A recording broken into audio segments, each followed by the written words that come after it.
Chapter 3692. However, the three little rascals had serious expressions on their faces.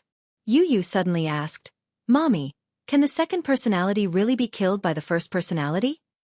Then, Yu suddenly asked in a serious tone, and I'm just saying if the first personality of Yu wakes up in my body and kills me, will your heart ache?" Yun Sure did not know how to answer. "If I disappear, Mommy, will your heart ache?" Could she bear to do that? Would she miss him? At the end of the movie, Yu Qing redeemed himself. Then, how could he redeem himself? Yun Sure hugged Yu tightly and her heart ached for him. She suddenly asked, "Why can't they coexist? Just like in the past?" Lisa was nervous when she heard this. She wanted to say something but stopped herself. When the four of them left the cinema, Yu looked a little down. Xiao Yichen saw this and immediately said, "I'll go buy some milk tea. Mommy, wait for me here." As he spoke, he held Lisa's hand and walked towards the milk tea shop. "Xiao Yichen, why did you choose this movie?" Lisa complained as they walked. Xiao Yichen felt wronged and said, "I've never seen this movie before. I don't know what the plot is." Lisa frowned when she heard this. Her expression was a little solemn. "We can't let this drag on. It's better to put an end to it." "How do we put an end to it?" Xiao Yichen said angrily, "Are we going to let you use two personalities kill each other? That's too cruel. There's no other way. It's impossible for two personalities to coexist. Sooner or later, he won't be able to take it." "Not necessarily. In the past, you used two personalities coexisted. The situation you mentioned didn't happen either." "It's different now," Lisa continued. "In the past, Yu's second personality had always been suppressed by her first personality. Now, the second personality is in complete control, and the first personality is being suppressed very much. The two personalities have never coexisted before, and only one of them can suppress the other. Can you imagine Yu's two personalities coexisting?" Xiao Yichen was stunned. "Perhaps it will really be like in the movies." Lisa frowned and said, "Sooner or later, both personalities will collapse. Do you have the heart to do that?" Xiao Yichen was speechless. He suddenly said, "We can't make the decision for Yu. No matter what decision he makes, I will always be by his side." He then said to the waiter, "4 cups of pudding cheese." Lisa was silent for a while. She looked at Xiao Yichen's side profile and said calmly, "Actually, regardless of whether it's the first personality or the second personality, I also hope that you use two personalities can coexist peacefully. However, dual personalities are very rare. At the moment, there's no treatment for it. This is a little tricky." "What about Alice? Does she not have a way to cure it?" "This is not a normal illness, so it can't be treated with any treatment. Alice doesn't know how to solve this problem." Xiao Yichen's heart sank when he heard this. "Let's not talk about this for now." Xiao Yichen took the milk tea from the waiter and turned to leave. Lisa followed behind him and suddenly thought of something. "What if we seal the second personality? We don't have to destroy the second personality." Chapter 3693. Xiao Yichen's heart ached as he said, "It's the most painful thing to be trapped in a cage all day." When Lisa heard this, she frowned but did not say anything in the end. There was no such thing as empathy between people. This was because the needle was not inserted into one's body, so one would not know how painful it was. They were not Yu, so they did not know how painful it was for a person to be divided into two opposing personalities. When the four of them reached home, Yu locked himself in his room. Xiao Yichen wanted to follow him in, but he realized that the door was locked. "Yu." He knocked on the door gently. Yu's cold voice came from inside the room. "I want to be alone." Xiao Yichen retracted his hand. Lisa walked over and said softly, "Let him be alone." But he was like this when he was on Ashland Island. Sometimes, he likes to lock himself in his room and isolate himself from the world. Xiao Yichen sighed. It was dark in the study room. The curtains blocked all the windows, so no light could pass through. Yu lay on the sofa and looked at the ceiling. Then he slowly closed his eyes. When he closed his eyes, the world became quiet and still. He imagined himself walking into a door. With a creak, the door slammed shut. Yu looked up and saw a cage in the empty dark room. Inside the cage was a child. This child had the exact same face as him, except that his face was excessively haggard. Yu walked to the door of the cage and looked down at him. Suddenly, he squatted down and looked at him expressionlessly. The child sensed the movement and looked up slightly. However, when he saw Yu's face, his pupils contracted violently. He pounced on the door of the cage and grabbed onto Yu's clothes tightly. "Let me out." Yu frowned slightly. He knew that the child in front of him was his other self. He was Yu's first personality. Back then, Alice's hypnosis tried to seal Yu's memories. However, she did not expect that she would accidentally awaken his second personality. The two personalities clashed violently. Yu's second personality tried to kill Yu's first personality. However, the second personality was wrong. He did not know that the first personality would never be killed. Although the second personality was in control of the body, he knew that sooner or later, this body would be replaced by the first personality. And he, too, would be like an abandoned, worn-out doll, sealed in a corner with dust. Or he would be killed by the first personality. "She wants to see you very much." Yu looked at the child in the cage and said, "In the end, I can't replace you. Sooner or later, you will take back control of this body. What doesn't belong to me will not be mine. You are the real Yu, and I am just a substitute that can't be considered a substitute." After a pause, Yu said calmly, "But before that, give me some time, okay?" Yu in the cage looked vigilant. "What do you want?" Yu did not want to say anything. Chapter 3694. "What?" "Return the body to him." The child in the cage was shocked. Yu stood up and curled his lips into a smile. He turned around and left the darkroom. When he woke up from his conscious world, Yu opened his eyes and suddenly stood up. He walked to the floor-to-ceiling window and gently drew the curtains. At this moment, the sun was shining brightly. He seemed to have made up his mind. He clenched his fists and did not release them for a long time. At the Gu residence, Xiao Bao leaned against the door and looked around. In the bedroom, Chu Ho sat in front of the dressing mirror. Two makeup artists surrounded Chu Ho. One was in charge of doing Chu Ho's hair, and the other was doing the foundation on Chu Ho's face. At the side, long gowns were hanging in the wardrobe, waiting to be tried on. Gu Jinglian stood in front of the wardrobe and compared a few gowns. He was obviously hesitant. Xiao Bao tried to sneak in several times to peek, but he was kicked out by Gu Jinglian. The pitiful little guy could only lean against the door and peek. The makeup artist had just finished the foundation. She held Chu Ho's chin and looked at her. No matter how she looked, she was envious. "Your facial features are so good. You look good no matter how you do it." They were in charge of trying on Chu Ho's makeup. The wedding was imminent, but Chu Ho did not seem to care about it. If Gu Jinglian had not forced her to take a day off, she did not know how long she would have delayed it. "President Gu, do you think the bride should wear a Chinese gown or a Western one?" Chu Ho turned to look at the wardrobe and saw all kinds of different styles of gowns. There were different styles of wedding gowns, not to mention the Chinese dragon and phoenix gowns and the Han and Tang imperial gowns. Just the 7 to 8 meters long phoenix tail alone made her scalp tingle. Chu Ho asked carefully, "Do I have the right to decide?" Gu Jinglian did not even look at her. "What do you think?" There shouldn't be any." "All right." Chu Ho shrugged helplessly and sat down obediently. Gu Jinglian picked up a dragon and phoenix robe and imagined it. Then he made a solemn decision. "Chinese style. All right, how about I put on some peach blossom makeup?" The peach blossom makeup paired with the dragon and phoenix robe was absolutely stunning. Coupled with Chu Ho's exquisite foundation, she must be very beautiful. Gu Jinglian didn't know anything about peach blossom makeup, so he said, "I only look at the effect." "All right." The makeup artists were trembling with fear, afraid that they would miss anything. When Gu Jinglian got married, the makeup artists he hired were all high-end and expensive.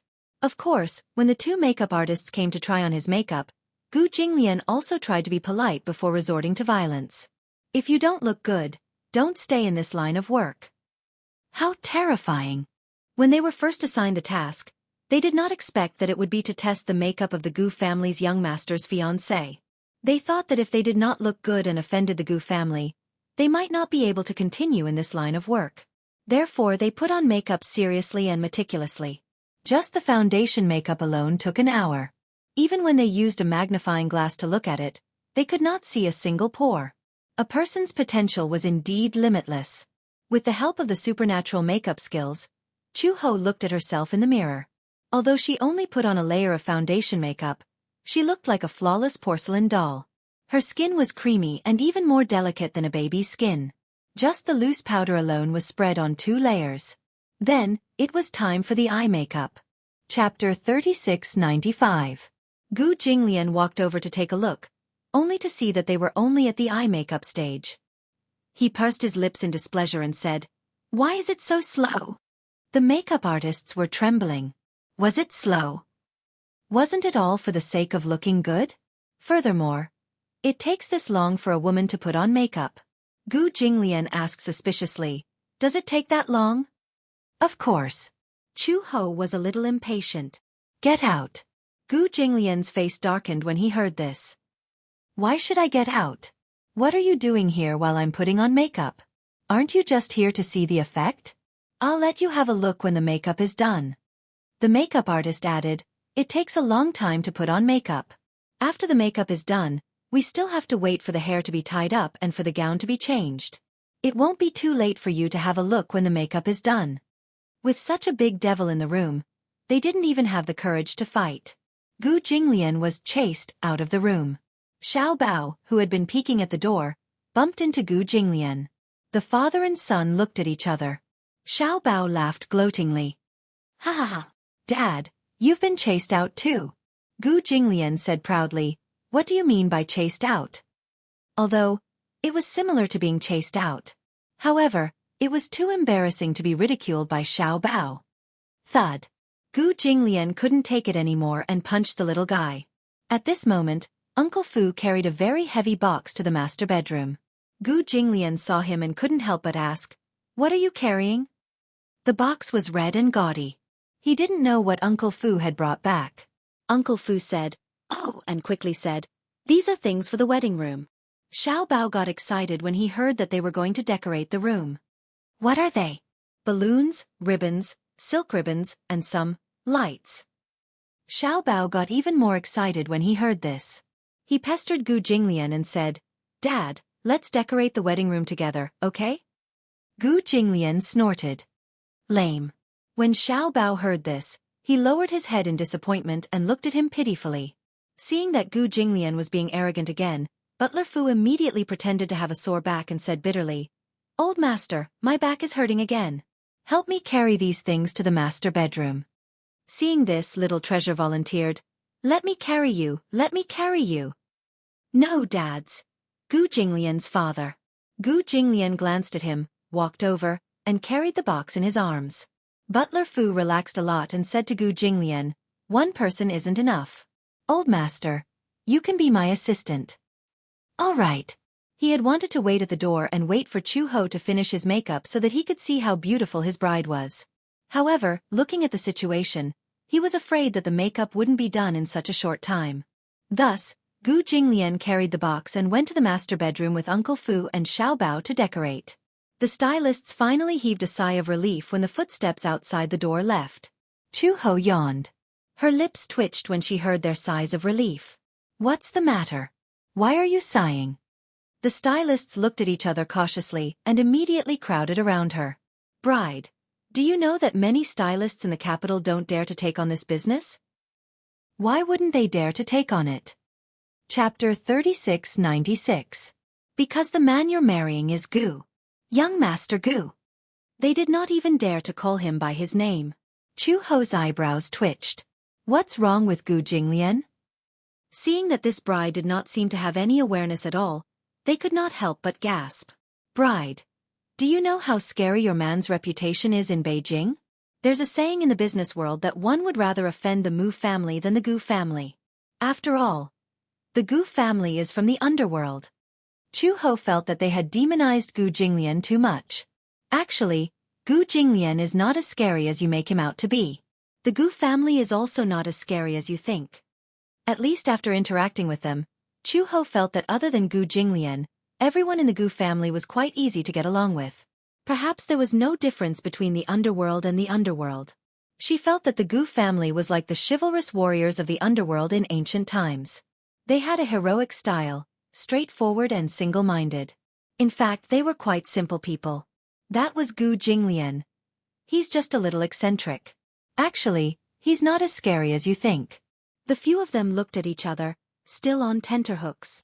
I've always felt that marrying a man like young Master Gu requires a lot of courage. Chu Ho looked at herself in the mirror and did not say much. Although the makeup process was very boring, she did not like to talk too much about her personal matters with outsiders.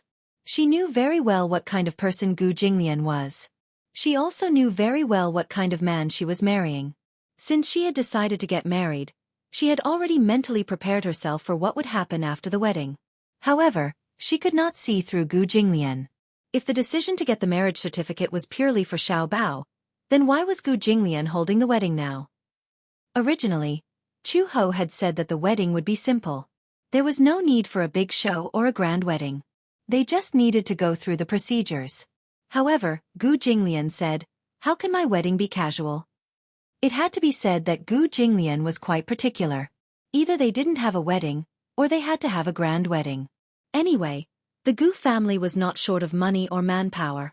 No matter what, they could not lose to the Mu family in this wedding. At the very least, they had to be on par with the Mu family. He was a typical male chauvinist. Even if he treated others unfairly, he would never treat his woman unfairly. Mu Yaja had held such a grand wedding for his wife. How could his woman be wronged?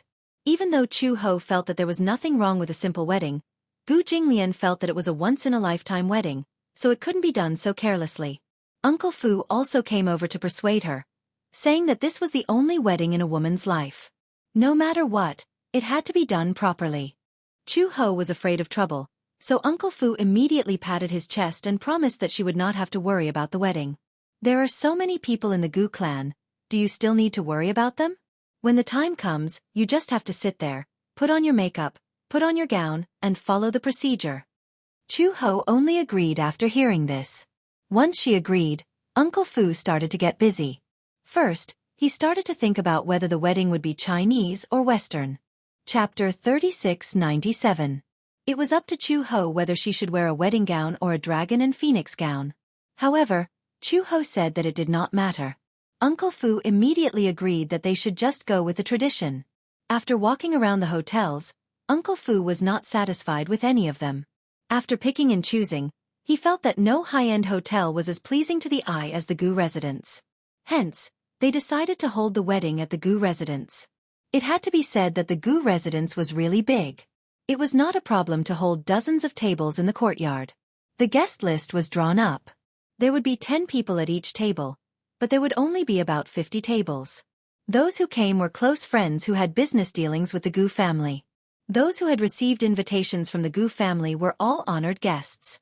After the wedding venue was confirmed, the tricky problem was, in a normal wedding, the woman would be married out of the bride's house. However, Chu Ho did not have a maternal family. This was a big problem. Without a maternal family, where was the best place to get married? The group of people was worried. Uncle Fu usually stayed at the Gu residence, but he also had houses in other places.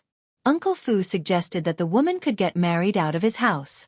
Anyway, Chu Ho's household register is under my name. No matter what, she can be considered half a daughter. Since she is already married, she can treat my house as her maternal family and get married out of my house. When Gu Jinglian heard this, he also felt that this was a good idea. Uncle Fu's house was not far from the Gu residence. It was about 10 kilometers away. Chu Ho did not care about anything, as if she was a hands-off shopkeeper. After all, she did not know the rules of a wedding, so she simply left it to Uncle Fu to handle. In the master bedroom, Xiao Bao was holding a balloon and blowing it. The balloon was expanding bit by bit. However, he did not dare to blow it up too much, for fear that it would explode if the balloon was too full. Here, Uncle Fu, tie a knot. Xiao Bao handed the pitifully small balloon to Uncle Fu. Uncle Fu took a look and clicked his tongue. This balloon is too small. It won't do. What happened? Look at how big the balloon in your father's hand is. Xiao Bao looked at the balloon in Gu Jinglian's hand and saw that the balloon that Gu Jinglian had blown up with the air pump was 10 times his size. What a big balloon. Gu Jinglian said disdainfully, "Your balloons are useless." "Why? I can't fly. How is this possible?" Xiao Bao threw the balloon in his hand toward the ceiling, but he didn't expect the balloon to fall down so quickly. What happened? Xiao Bao looked dejectedly at the balloon in Gu Jinglian's hand. He tied a ribbon to it and rolled the ribbon with the back of his knife. He gently loosened the ribbon and the balloon floated up to the ceiling. The balloon was filled with hydrogen, and Xiao Bao directly blew it with his small mouth. Naturally, it couldn't float. "I also want to use this thing to fight." Xiao Bao pointed at the air pump. Uncle Fu suddenly said, "Xiao Bao, shall we compete? Let's see who blows the balloon bigger." When Xiao Bao heard that they wanted to compete, he nodded his head vigorously. Hence, Xiao Bao and Uncle Fu each took a balloon and blew it vigorously. Gu Jinglian glanced at it and suddenly laughed sinisterly. He placed a deflated balloon behind Xiao Bao and started blowing it with the air pump. Xiao Bao was focused on the balloon and didn't know that the balloon behind him was getting bigger and bigger. Uncle Fu was shocked when he saw this. He saw Gu Jinglian holding the air pump and pumping it vigorously. The balloon was getting bigger and bigger. There was a sound. Chapter 3698. The balloon exploded at once. The balloon exploded behind Xiao Bao. The huge commotion frightened Xiao Bao so much that he jumped up from the bed. He was so shocked that he loosened his grip. The air in the balloon immediately escaped and poured into Xiao Bao's mouth. Xiao Bao was stunned as he drank the balloon's air. He loosened his grip and the deflated balloon immediately flew out. It flew around the room and fell to the ground. When Gu Jinglian saw Xiao Bao's intense reaction, he burst out laughing. "Ha ha ha!" Xiao Bao still did not understand what was going on. He turned around and looked at the remains of the balloon on the floor. Then he looked at the air pump in Gu Jinglian's hand and suddenly understood what was going on. "You did it on purpose." Xiao Bao stood up and pointed angrily at Gu Jinglian. He was so frightened that his eyes turned red. Gu Jinglian's face returned to its cold and indifferent expression. "No, you're just a coward." "You," Xiao Bao pounced at Gu Jinglian angrily. He picked up the balloon on the floor and hit it at Gu Jinglian's head. Gu Jinglian grabbed the balloon from Xiao Bao's hand and hit it at his head. Thump, thump, thump, thump, thump, thump. Xiao Bao's head was hit quite a few times. The father and son wrestled together and started fooling around. Uncle Fu did not know whether to laugh or cry, but it was nothing. As the father and son played around, Uncle Fu minded his own business and hit the balloon. After more than an hour, someone knocked on the door. "Master Gu, the bride's makeup is done." When Gu Jinglian heard this, he said, "Oh." When Xiao Bao heard this, he was extremely excited. "I want to take a look." Xiao Bao nimbly got up from the ground. When Gu Jinglian saw this, he reached out his large palm and clasped Xiao Bao's head, pushing him to the side. He stood up himself and walked towards Chu Ho's room. Xiao Bao also followed. The father and son walked to the door of the room. From afar, through the crack of the door, they saw a dazzling red. It was incomparably dazzling. Gu Jinglian's eyes immediately focused. Xiao Bao pushed the door open and saw Chu Ho standing in front of the full-length mirror. He was wearing a long dragon and phoenix robe. Just by looking at his back, one could see that he had a magnificent bearing. His 7 to 8 meter long phoenix tail spread out in a long stretch. Gu Jinglian was stunned. The beautiful scene in front of him made him forget what he should do for a moment.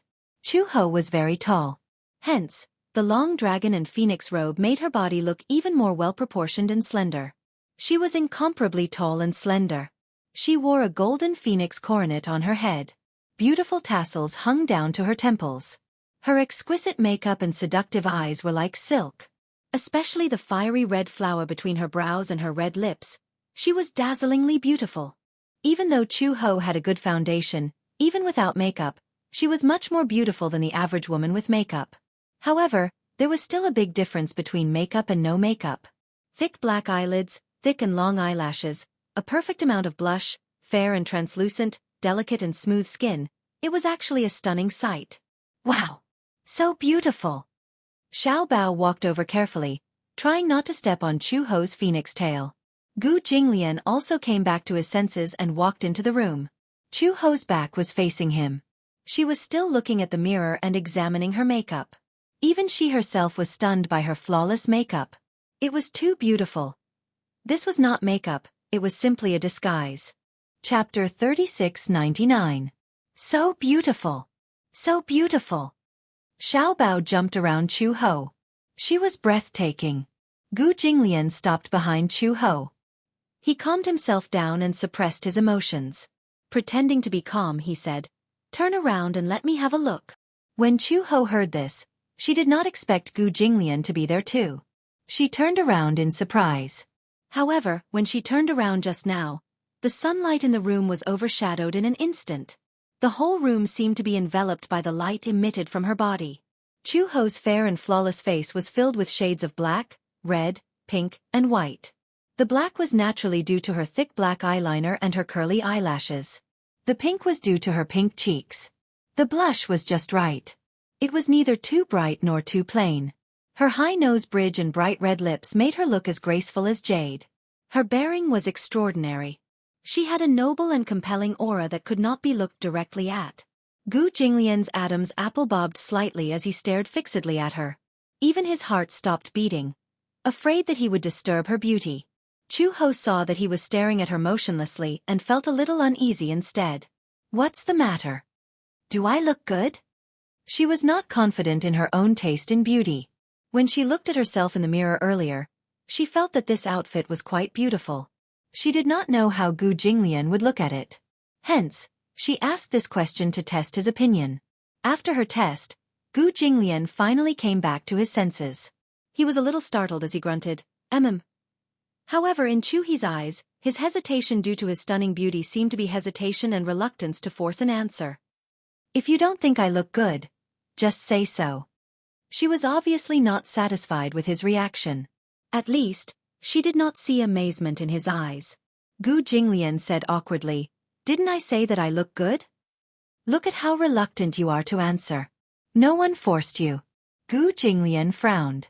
Before he could say anything, Xiao Bao jumped up and down beside Chu Ho and said with a smile, "Mommy is the prettiest. If Daddy doesn't think she's pretty, then it's Daddy's fault. Anyway, Xiao Bao thinks she's pretty. Why don't Mommy marry Xiao Bao?" Gu Jinglian's face immediately turned green.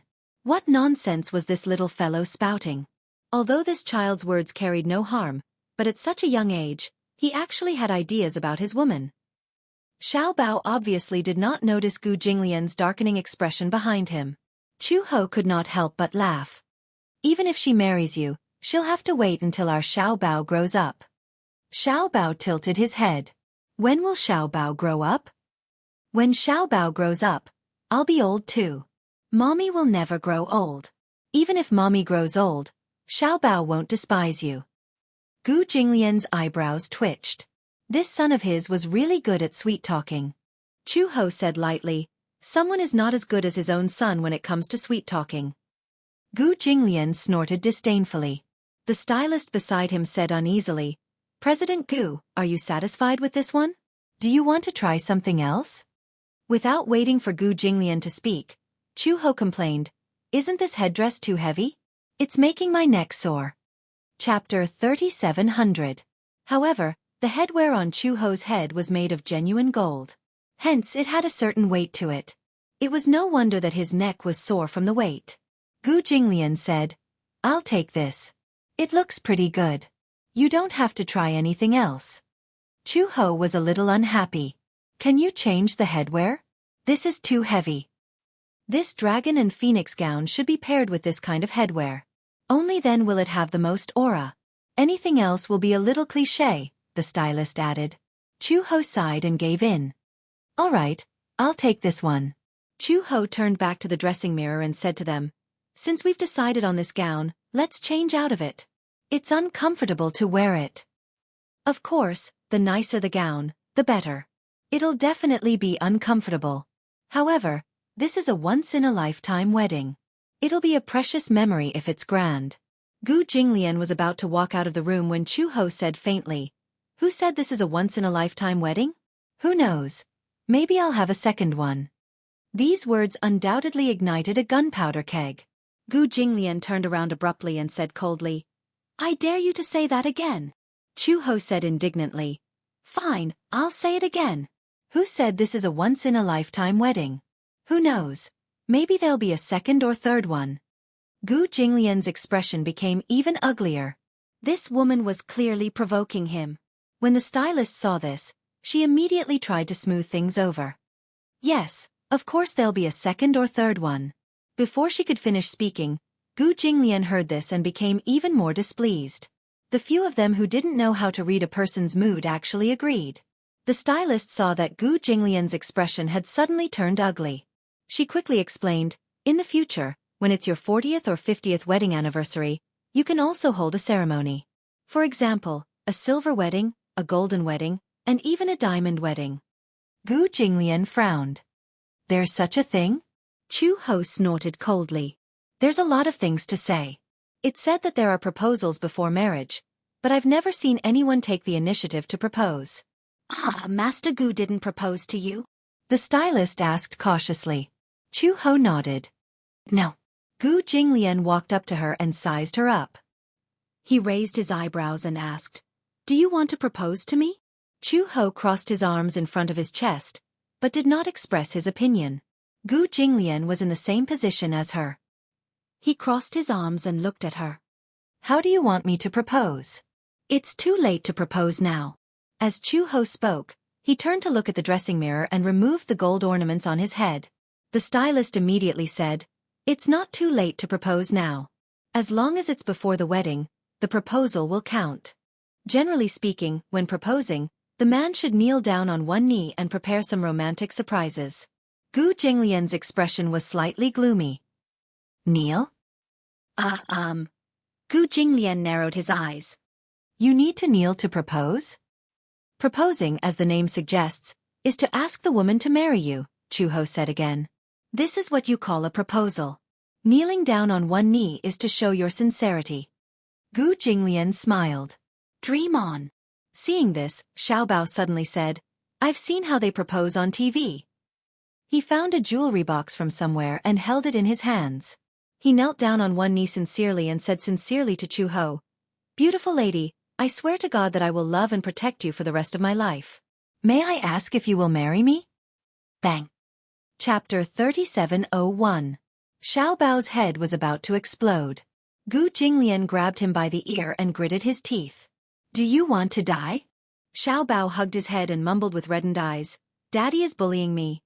Yes, I'm beating you up. Gu Jinglian pulled him by the ear and dragged him out of the door. Let's go.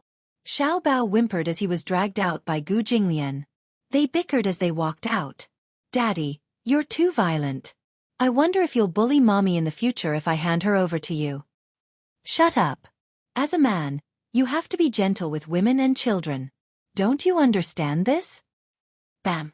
It was another knock on the head. Ugh. Talk more nonsense and I'll twist your head off. Bam. The door slammed shut. Chu Ho stared blankly at the sound of the father and son leaving. After a while, he came back to his senses and burst out laughing. What a pair of clowns. Gu Jinglian carried Xiaobao into the bedroom. At the same time, Uncle Fu had already pulled up the curtains. The bed was a large, antique bed with carved flowers. With the red curtains as embellishments, it looked as if they had returned to the ancient times. There were also a lot of balloons that floated to the ceiling. At a glance, the originally old-fashioned room looked a little more romantic. Gu Jinglian threw Xiaobao onto the bed like a ball and handed him a bunch of balloons and an air pump. He instructed, fill the balloons with air. Xiaobao asked righteously, how do I get paid? 1 yuan per balloon. That's too cheap. Xiaobao threw the air pump away. I'm not doing it. Suddenly, there was the sound of footsteps outside the door. The door was pushed open and Lin Shi walked in with her school bag. I'm back from school. Before he could finish his sentence, Gu Linshi's eyes widened in surprise when he saw the decorations in the room. Oh my God, it's so beautiful. Uncle Fu walked over and took Lin Shi's bag. Lin Shi, you're home? Do you have homework today? I finished it in school. Lin Shi saw a balloon on the bed and walked over. He picked it up and looked at it. He then looked at the balloon on the ceiling and asked, Do you need help? Uncle Fu nodded. Yes, we're lacking manpower right now. All right, I'll do it. Lin Shi obediently sat down on the edge of the bed, picked up the air pump, and studied it for a while. Soon he understood. After a while, he shot 3 or 4 balloons, tied them to a ribbon, and floated to the ceiling. Gu Jinglian snorted and scolded Xiao Bao. "Look at how obedient your brother is." Xiao Bao pointed at him and complained, "Daddy uses child labor." Bang! A knock was heard. Xiao Bao said tearfully, "Daddy is abusing children." Bang! A knock was heard. Gu Jinglian said coldly, "You dare to say that again?" Xiao Bao looked at his tightly clenched fist and retreated in fear.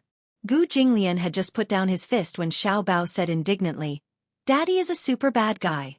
Gu Jinglian slowly turned around. Wah! The room was shaking. Even though they were a room apart, Chu Ho could hear the commotion in the master bedroom. He only heard Xiao Bao's cries. Then there was dead silence. Gu Jinglian, this guy. He must be bullying our son again. Chapter 3702. Putting on makeup took a long time, but removing it was very fast. After the stylists removed Chu Ho's makeup, they did a series of skincare treatments for her. "Your skin condition isn't very good," the stylist said as they applied a facial mask for her. "Do you usually take care of your skin?" "I don't." "Don't you use skincare products?" "I don't." "Oh my God!" The stylists looked at each other in dismay. "If you don't take care of your skin at all, it's really unbelievable that your skin is in such a state." Chu Ho said, "I usually only wash my face with water. I don't really use facial cleanser." "Actually, your skin condition is very young. Compared to other girls your age, your skin condition is very good. It's just that you don't hydrate your skin and it's a little dehydrated. After putting on makeup, it will be very dry. How about this? We'll give you a few facial masks. You can apply them every night." Chu Ho took the facial masks and looked at them. She didn't know what brand they were, but since they were recommended by professional stylists, they should be effective. "Okay, thank you." Before she could finish speaking, the stylists gathered in front of her with dazzling smiles on their faces. They revealed extremely sincere expressions and said in an almost begging tone, "If Master Gu asks about today's service, please give us full marks. Otherwise, if Master Gu isn't satisfied, we're done for." So they gave her the facial masks to bribe her. Worried that she wasn't satisfied with their service, Gu Jinglian asked about it and offended them. "Okay, I got it." The stylists immediately thanked her profusely and looked as if they couldn't wait to kneel down and kowtow to her. After they packed up their cosmetics and left, they looked like they were about to shed tears of gratitude. Chu Ho was a little confused.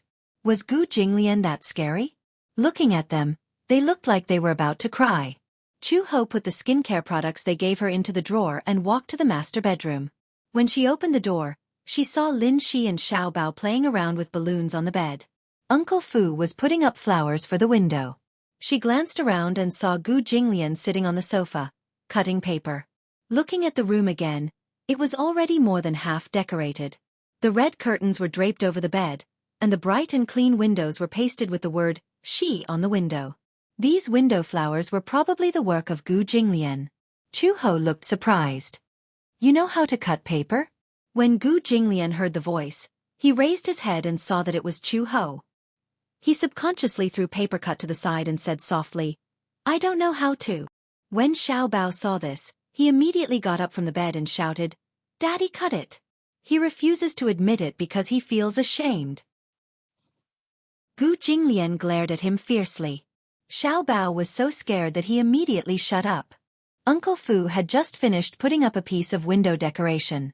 When he saw Chu Ho, he immediately smiled and said, "Actually, Master is the most enthusiastic about decorating the bridal chamber. He looks indifferent on the surface, but in fact, so many things about the wedding are planned by him." "Uncle Fu." Gu Jinglian stopped him. "Shut up. Don't talk too much." When Chu Ho heard this, his lips curled into a smile. He laughed and said, "You still feel embarrassed? However, I seem to have heard someone say that he doesn't care about the wedding and just leaves it to others. I didn't expect someone to be so attentive to the wedding. It looks like he's looking forward to the wedding." Gu Jinglian's handsome face immediately turned red. Chapter 3703. Chu Ho asked again, "Then who cut these window trimmings?" Gu Jinglian made a prompt decision. Uncle Fu. Uncle Fu and Xiao Bao said in unison, Old Master cut them. Dad cut them. Gu Jinglian was speechless. Chu Ho clutched her stomach and laughed. Ha ha ha. Why didn't you come up with a confession before lying? Gu Jinglian suddenly got up and left the room with a gloomy expression. After he left, Xiao Bao and Lin Shi looked at each other and burst out laughing. Uncle Fu was also speechless. Old Master is two-faced. He has a sharp tongue but a soft heart. He obviously did it with his heart, but he still won't admit it. Lin Shi added, there's a saying that goes, you'll suffer if you want to keep up appearances. I think Dad really wants to keep up appearances. Xiao Bao nodded heavily. That's right, that's right. Dad is so awkward. Chu Ho looked disgusted, but in fact, she felt warm inside. In fact, how could she not know that these window trimmings were cut by Gu Jinglian? She was asking the obvious. She knew that other than Gu Jinglian, no one else could cut such beautiful window trimmings. Chu Ho walked to the table and casually picked up the window trimmings that Gu Jinglian had cut. She looked at them carefully. The trimmings were neat and the texture was simple. She could tell that Gu Jinglian had carefully cut them out bit by bit with a knife. Chu Ho couldn't help but smile. Her fingertips gently caressed the half-trimmed window trimmings. At night, Gu Jinglian sat in the study. As usual, he took a shower and read a book before going to bed. Chu Ho walked to the study after her shower. She saw Gu Jinglian sitting at the study table. She smiled and walked over. Gu Jinglian heard the footsteps, but he did not look up. He continued to hold the book and read it carefully. However, on the surface, he could not read a single word. He did not turn a page for a long time. Chu Ho stood behind him. She followed his gaze and looked at his book. Even after she had finished reading, he still did not turn the page. You're such a meticulous reader. Chu He paused for a moment before continuing. Did you read it word by word? Gu Jinglian finally looked up and glanced at her, but his eyes were extremely deep. Chu Ho snatched the book from his hand and turned a page. She was about to walk to the sofa and sit down to read it seriously when Gu Jinglian suddenly reached out his arm and wrapped it around her waist, pulling her into his arms. Chu Ho was caught off guard and fell into his arms. She looked up and met Gu Jinglian's deep eyes. Gu Jinglian lowered his head and stared at her face. His gaze sized her up inch by inch. His slender fingers gently caressed her cheek. Her skin was exquisite and flawless. It felt unexpectedly good to the touch. Gu Jinglian suddenly lowered his head and kissed her gently on the lips. For some reason, he wanted to kiss her. However, unlike other men, he did not kiss her impatiently. At first, he only kissed her lips lightly. He kissed her bit by bit but was not in a hurry to go deeper. Chu Ho instinctively pushed his shoulders away. His kiss was too sudden. She was not even mentally prepared for it. However, no matter how much strength she used, Gu Jinglian did not budge. No matter how hard she pushed, he did not move at all. He was like a boulder. What are you doing? Her face was slightly red and her eyes were angry. Chapter 3704. I'm kissing you. After Gu Jinglian finished speaking, his thin lips pressed down on hers again. This time, the kiss was much gentler. He gently covered her lips with his, sucking on her lips and rubbing them gently. It was so gentle that Chu Ho gradually got used to this kiss and did not resist anymore. She looked up and saw Gu Jinglian's deep eyes. On the window, there was the bright red word, she. She seemed to be able to imagine what it would be like on the day of their wedding. However, she could not imagine what it would be like on the day of their wedding. What kind of clothes would he be wearing, walking in front of her and holding her hand? On that day, would he still be as serious as usual with a meticulous smile on his face? Or would he say one thing and hold her hand disapprovingly, as indifferent as he had always been? She could not imagine it. She had not even thought that she would have such a day. To be able to become husband and wife with such a man. When she first heard the name Gu Jinglian, besides feeling unfamiliar, there was also an inexplicable hostility. This name resounded like thunder in the ears of the Interpol. As a spy by his side, she had more contact with this man and gained a deeper understanding of him. He was ruthless, cruel, and unscrupulous. He could always casually force his opponents into a desperate situation and leave calmly. At that time, she would never have thought that she would become his wife a few years later. She still remembered that this man had made it clear that he would not marry and have children like other men. She did not expect that they would have such a cute and obedient son, Xiao Bao. She also did not expect that she would hold a wedding with him. Gu Jinglian, Chu Ho suddenly spoke. Yes. Do you really want to marry me? Gu Jinglian raised his eyebrows. Why are you suddenly asking this question? Didn't you say before that you would never get married in this lifetime? Chu Ho continued. Don't tell me that our wedding is just a game to you? Or is it just compensation for Xiao Bao? Gu Jinglian's eyes flickered. He looked away but did not answer immediately. Chu Ho held his face and forced him to turn his head to look at him. He asked again, marriage means that you will be together for the rest of your life. Are you willing to spend a lifetime with me? Gu Jinglian pursed his thin lips, unable to speak. Chu Ho was a little annoyed.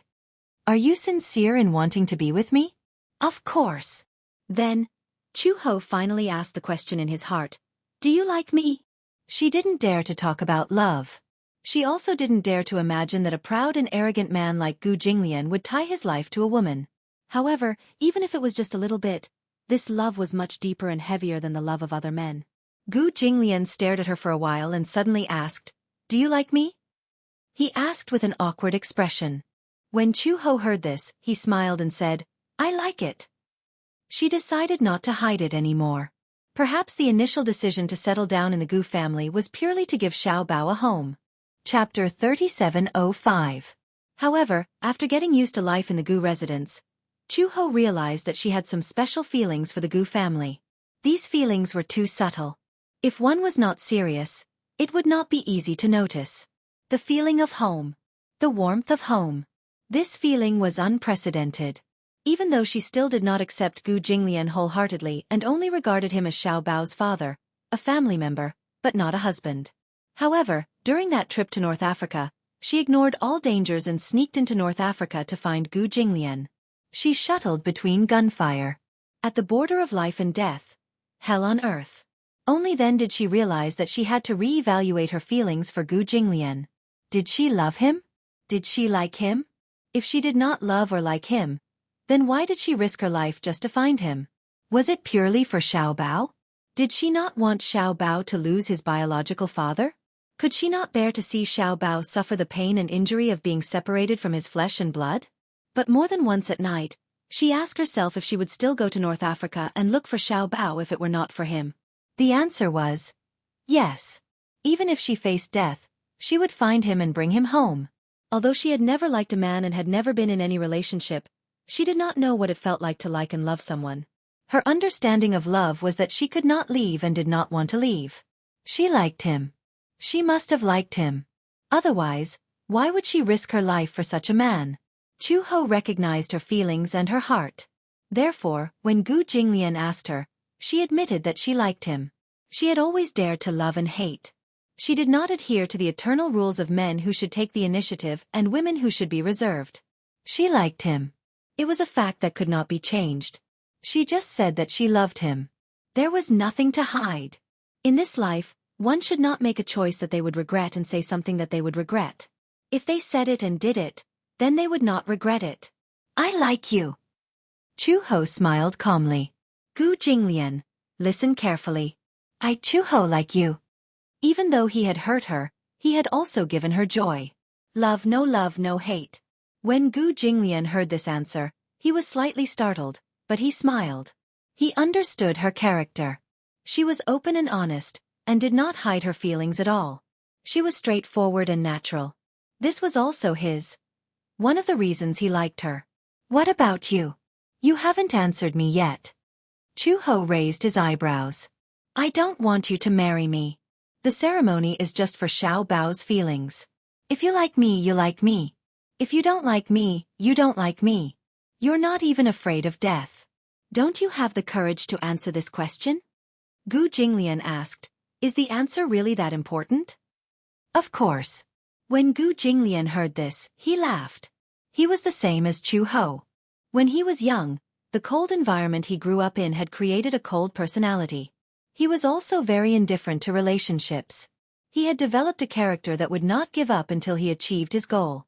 He had had many women, but Chu Ho was the most special one. Chapter 3706. It was not that he did not have women who were prettier and prettier than her. There were all kinds of women around him, but Chu-ho was special. It was not just because of her identity as Xiao Bao's biological mother. She seemed to be the only woman who was willing to risk her life for him. Was he touched? He was afraid not. He was a proud man like Gu Jinglian. How could he be touched by such a ridiculous feeling and tie himself up for the rest of his life? For Xiao Bao? Similarly, he would never bet his life on a man for the sake of a child. It was only now that he understood that there was no need for a reason to like someone. Cute? Gentle? Flirtatious? She did not have any of these qualities that a woman should have.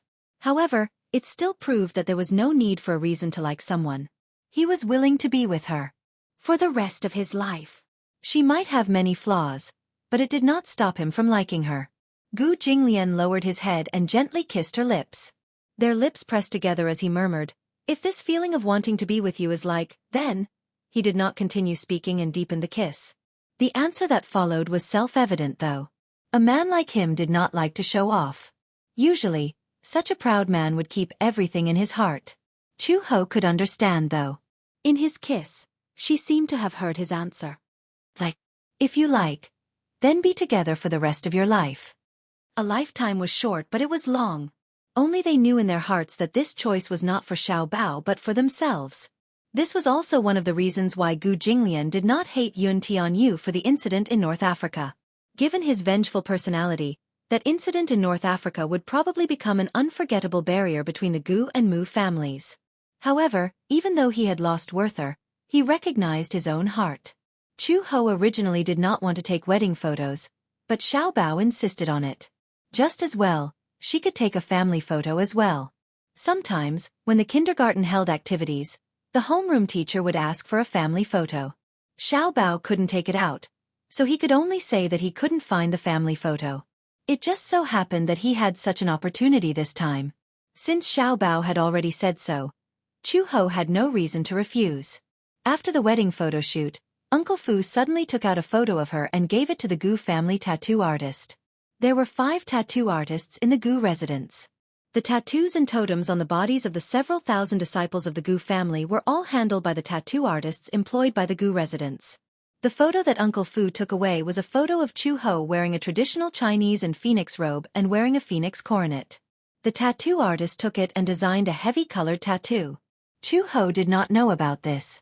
However, a few days later, Chu-ho finally found something fishy about Gu Jinglian. He had an additional tattoo on his body. That night, when she entered the room, she happened to see Gu Jinglian changing into a bathrobe. She vaguely noticed a strange mark on his left chest. She took the chance when he was not paying attention and lifted his bathrobe, only to see her face. What is this? Gu Jinglian waved her hand away with an unnatural expression. It's nothing. I saw it. Chu-ho frowned. That's my face. Chapter 3707. She held up a fan and covered half of her face, revealing only her eyes. The tassels of the phoenix coronet dangled from her hair. After the tattoo artist's design, it was made into a multicolored tattoo on his chest. Similarly, it was the position of his heart. Chu-ho was stunned. He got a tattoo? How did he get a tattoo? And it was her portrait? Chu-ho was so curious that she wanted to tug at his bathrobe. Let me see. Gu Jinglian slapped her hand away. No. Let me see. It's my portrait after all. Don't I have the right to see it? Gu Jinglian said awkwardly. No, you don't have the right. Chu-he was displeased. In one go, she grabbed Gu Jinglian's collar and threw him onto the bed. She straddled him and pinned his hands down with the back of her hand. In an instant, she tore open the bathrobe. When she saw the totem tattooed on his chest, she was stunned. Chu-ho furrowed her eyebrows. What does this mean? Nothing. You wouldn't get this tattoo for no reason, right? Chu-ho smiled and asked, do you also think that this photo of mine looks especially good? Shut up. Or do you want to engrave my most beautiful image in your heart forever? Shut up. You've got a tattoo but you don't let me talk about it. How awkward are you? Shut up. Gu Jinglian, I didn't expect you to love me so much. Shut up. Outside the door, Uncle Fu happened to pass by and overheard their bickering. He couldn't help but laugh. Actually, the reason why he had asked the digitizer for this wedding photo that day was because of Gu Jinglian's instructions. That day, the wedding photo was printed on the spot. Gu Jinglian saw this photo and didn't say anything. He asked Uncle Fu to print out this photo and take it to the Gu family's tattoo artist for a design. Uncle Fu asked him what he wanted to do. Gu Jinglian only asked him to do as he was told, but did not say anything else. How could Uncle Fu not understand? He immediately understood. The old master wanted to tattoo his wife on his body. Gu Jinglian did not have many tattoos on his body, but this one covered his entire chest. There was no extra space. On the left side of his chest, in the center of his precordium. This was also the position of the heart, the most sacred position. He got a tattoo of her. What did this mean? Uncle Fu felt gratified when he saw this. This showed that old master really cared about Chu Ho. He was too happy. She was happier than anyone else. To be able to see his master's happiness while he was still alive. His greatest wish in this life could be considered to have been fulfilled. However, how could someone as arrogant as Gu Jinglian tell Chu Ho his intentions? It would be hard for him to say such embarrassing words for the rest of his life. No matter how Chu Ho asked, he couldn't get an answer. By chance, Xiao Bao also discovered this tattoo. He recognized at a glance that it was a portrait of Chu Ho. He didn't say anything. He returned to his room and started to flip through his photo album. Finally, he found an especially cute photo. Xiao Bao held the photo up and ran to Gu Jinglian. He gestured with the photo on his right chest. Gu Jinglian lifted his collar and asked unhappily, "What are you doing?" "Dad, look. How about you tattoo me here?" Xiao Bao showed the photo to him as he poked his right chest. "Get lost." Gu Jinglian didn't even think and threw him aside. Xiao Bao felt indignant when he heard this. Chapter 3708. No reason. Xiao Bao said angrily, "You only tattooed mommy, not me." "Why?" Gu Jinglian snorted coldly. "Nothing. You're ugly." Whoosh. It was a blow to the heart. Xiao Bao's glass heart was shattered into pieces. He held his heart and asked pitifully, "You said I'm ugly?" Xiao Bao knelt on the floor, covering his mouth with his fist and acting like a resentful wife. "You said I'm ugly. Daddy is biased." Gu Jinglian was speechless. Was this guy an actor? Why was he so dramatic?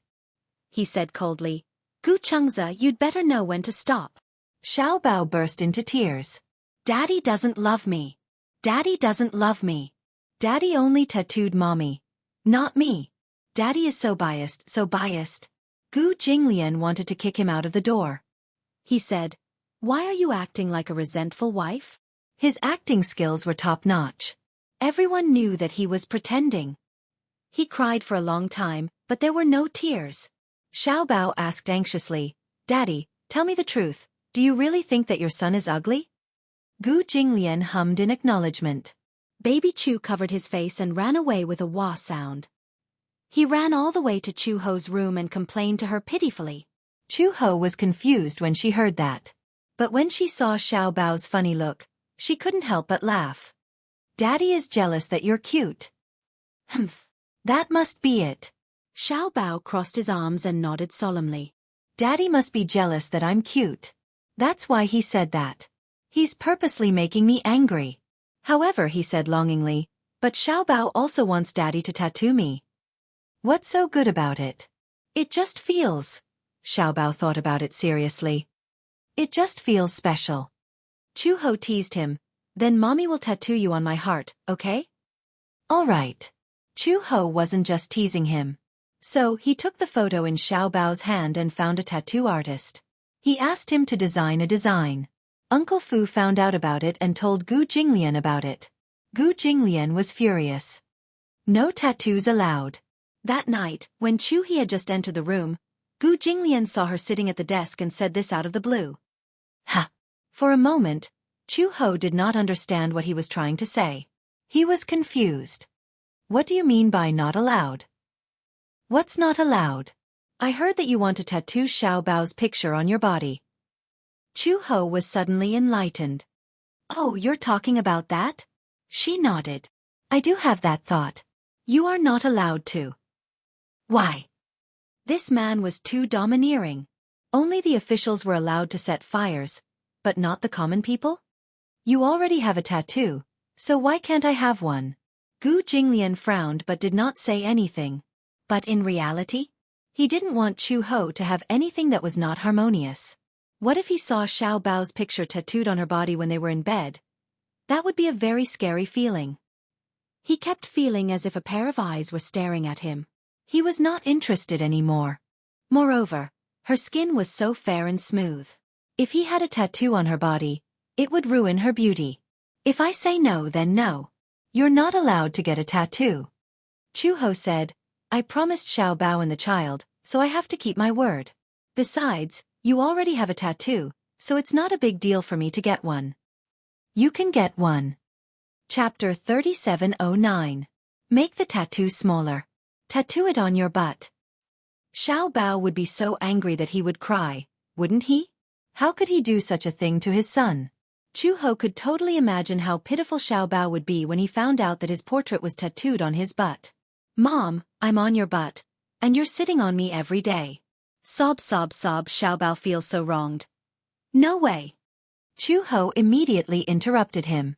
Gu Jinglian replied, Why not? You tattoo me on your chest, and I tattoo Xiao Bao on my butt. Isn't the difference in treatment too big? Gu Jinglian sat down at the table and snorted coldly. Why should I tattoo him on your body? I won't allow it. You're so overbearing. You only know that I'm overbearing on the first day you met me? In Gu Jinglian's mind, he got the tattoo only because he liked that photo. Given his style of doing things, to him, having a portrait tattooed on his chest had a special meaning. Of course, he wouldn't agree to Xiao Bao's whim. Chu Ho was helpless. If Gu Jinglian didn't agree and he didn't say anything, the Gu family's tattoo artist wouldn't tattoo him. Thinking of this, he could only give up. When Chu Ho went back, Xiao Bao looked at her expectantly. However, she said helplessly, Your dad didn't allow it. Why? Your dad said that it's okay to tattoo it, but it has to be on your butt. Xiao Bao was speechless. He frowned and asked suspiciously, What? He said that if you want to tattoo it, it can only be on your butt. Xiao Bao clutched his chest. What? How can he be so heartless? Good boy. Chu Ho smiled and squatted down. She patted his head and said patiently, Actually, a tattoo is very painful. You don't want your mom to be in pain because of a tattoo, right? Xiao Bao listened and nodded, but he felt a little awkward in his heart. Actually, it wasn't a big deal if Chu Ho didn't get a tattoo. The problem was that Gu Jinglian actually said that he wanted to tattoo him on his butt. Bullshit. Boom. Charge. How infuriating. But in front of Chu Ho, she still had to maintain a smile. Xiao Bao clenched his fists, feeling indignant. He suddenly thought of something, and his eyes flashed as he chuckled. In the past few days, Xiao Bao had been well behaved. On this day of rest, Xiao Bao suddenly ran to Gu Jinglian's study in the evening. Gu Jinglian had just returned from the company. He dialed a number and explained some of the wedding procedures. After hanging up the phone, he looked up and saw Xiao Bao standing at the door of the room, wearing a bathrobe. However, the way he looked at him was a little malicious. Daddy. Gu Jinglian's eyebrows twitched. He did not know what this little guy was up to. What are you doing? I got a tattoo. Xiao Bao flipped his hair proudly and swayed his hips as he walked in front of him. He placed his little hands on the table, looking very pleased with himself. Gu Jinglian said, Oh, but did not seem to be moved. What does it have to do with me? Of course it has to do with you. Xiao Bao held his chest and pretended to put on a flattering expression. In order to express my deep love for Daddy, I drew Daddy's picture and tattooed it on my butt. Deep love? His picture? Tattooed on his butt? Gu Jinglian was speechless. What? How is it? Chapter 3710. Xiao Bao's eyebrows twitched. Look at how good I am to Dad. As he said this, he took half a step back and pulled his bathrobe open. He turned around and stuck out his back, revealing his round and bouncy little butt. Gu Jinglian followed his gaze and saw that there was really a tattoo of his portrait on his butt. You! Hee hee. Dad, if I make Dad angry in the future, You don't have to do it yourself. I'll just slap my own butt. As Baby Chu spoke, he slapped himself hard on the buttocks. As he slapped himself hard, his buttocks shook. On top of him, Gu Jinglian's face instantly turned red. At first glance, this slap seemed to have landed on his face. Gu Jinglian's face darkened at once. You'd better behave yourself. Dad, you're angry. Xiao Bao smirked. Then I'll slap my own butt 10 times. As he spoke, he began to spank himself hard on the buttocks with a few pa-pa-pa sounds. However, this scene was too glaring to look at. It was as if all these slaps had landed on his face. Gu Jinglian suddenly got up and walked towards Xiao Bao aggressively. Gu Chengzi. Xiao Bao turned around and saw his expression. He immediately realized that Gu Jinglian was really angry. He didn't even have time to put on his bathrobe and ran out of the door in a panic. Wah! Murder! Gu Jinglian also quickly chased after him. In the long corridor, a few servants passed by and saw the naked little munchkin running down the long corridor like a madman. Running naked. Behind him, Gu Jinglian chased after him with big strides. Like a gust of wind, he lifted Xiao Bao up in an instant. Wah! Shut up! Don't hit me! Bam bam! 2 unambiguous slaps. You like to hit your own butt so much? Gu Jinglian asked as he ravaged his hair. Then do you mind if I do it for you? Gu Jinglian didn't wait for Xiao Bao to finish his sentence before he started spanking him. Xiao Bao cried out in pain, his eyes brimming with tears. When Chu-He returned to the room, she saw Gu Jinglian sitting elegantly on the sofa with his legs crossed and a cold expression on his face. Baby Chu, on the other hand, was kneeling on the sofa. More than half of his buttocks were swollen, and more than half of the painting on his buttocks had been knocked off. When Xiao Bao took the photo and was about to get a tattoo, the tattoo artist who was holding the photo didn't dare to really inscribe it. After all, she was still a child, and her words carried no harm. If Old Master knew about this, he would definitely be in big trouble, right? Therefore, even though it was said to be tattooed, it was actually just a drawing that was imprinted on it. How would they dare to really tattoo it? Gu Jinglian could tell at a glance that this was only the first step of the tattoo process. After printing it and imprinting it on her butt, the next step was to move the needle. Once it was done, it was done. Xiao Bao rubbed his eyes and sobbed. Gu Jinglian put on a shirt for him. He wore a pair of underwear, but his butt was still exposed. When he saw Chu Ho, he cried even harder. He reached out his little arms and asked for a hug. Chu Ho had just walked over when Gu Jinglian snorted coldly. No hugging. What's wrong? Chu Ho ignored him and walked over to Xiao Bao's side and picked him up. Xiao Bao, don't cry. Mom, my butt is swollen. Chapter 37:11. The wedding date was getting closer and closer. The entire Gu family was in a state of anxiety. No one dared to be negligent. If there were any accidents at the wedding, none of them would be able to escape punishment if Gu Jinglian decided to punish them. There were only 10 days left until the wedding. However, an accident caught everyone off guard. Chu Ho had a suspected pregnancy reaction. No one had expected this to happen. She suspected that her pregnancy was not a problem of delayed menstruation.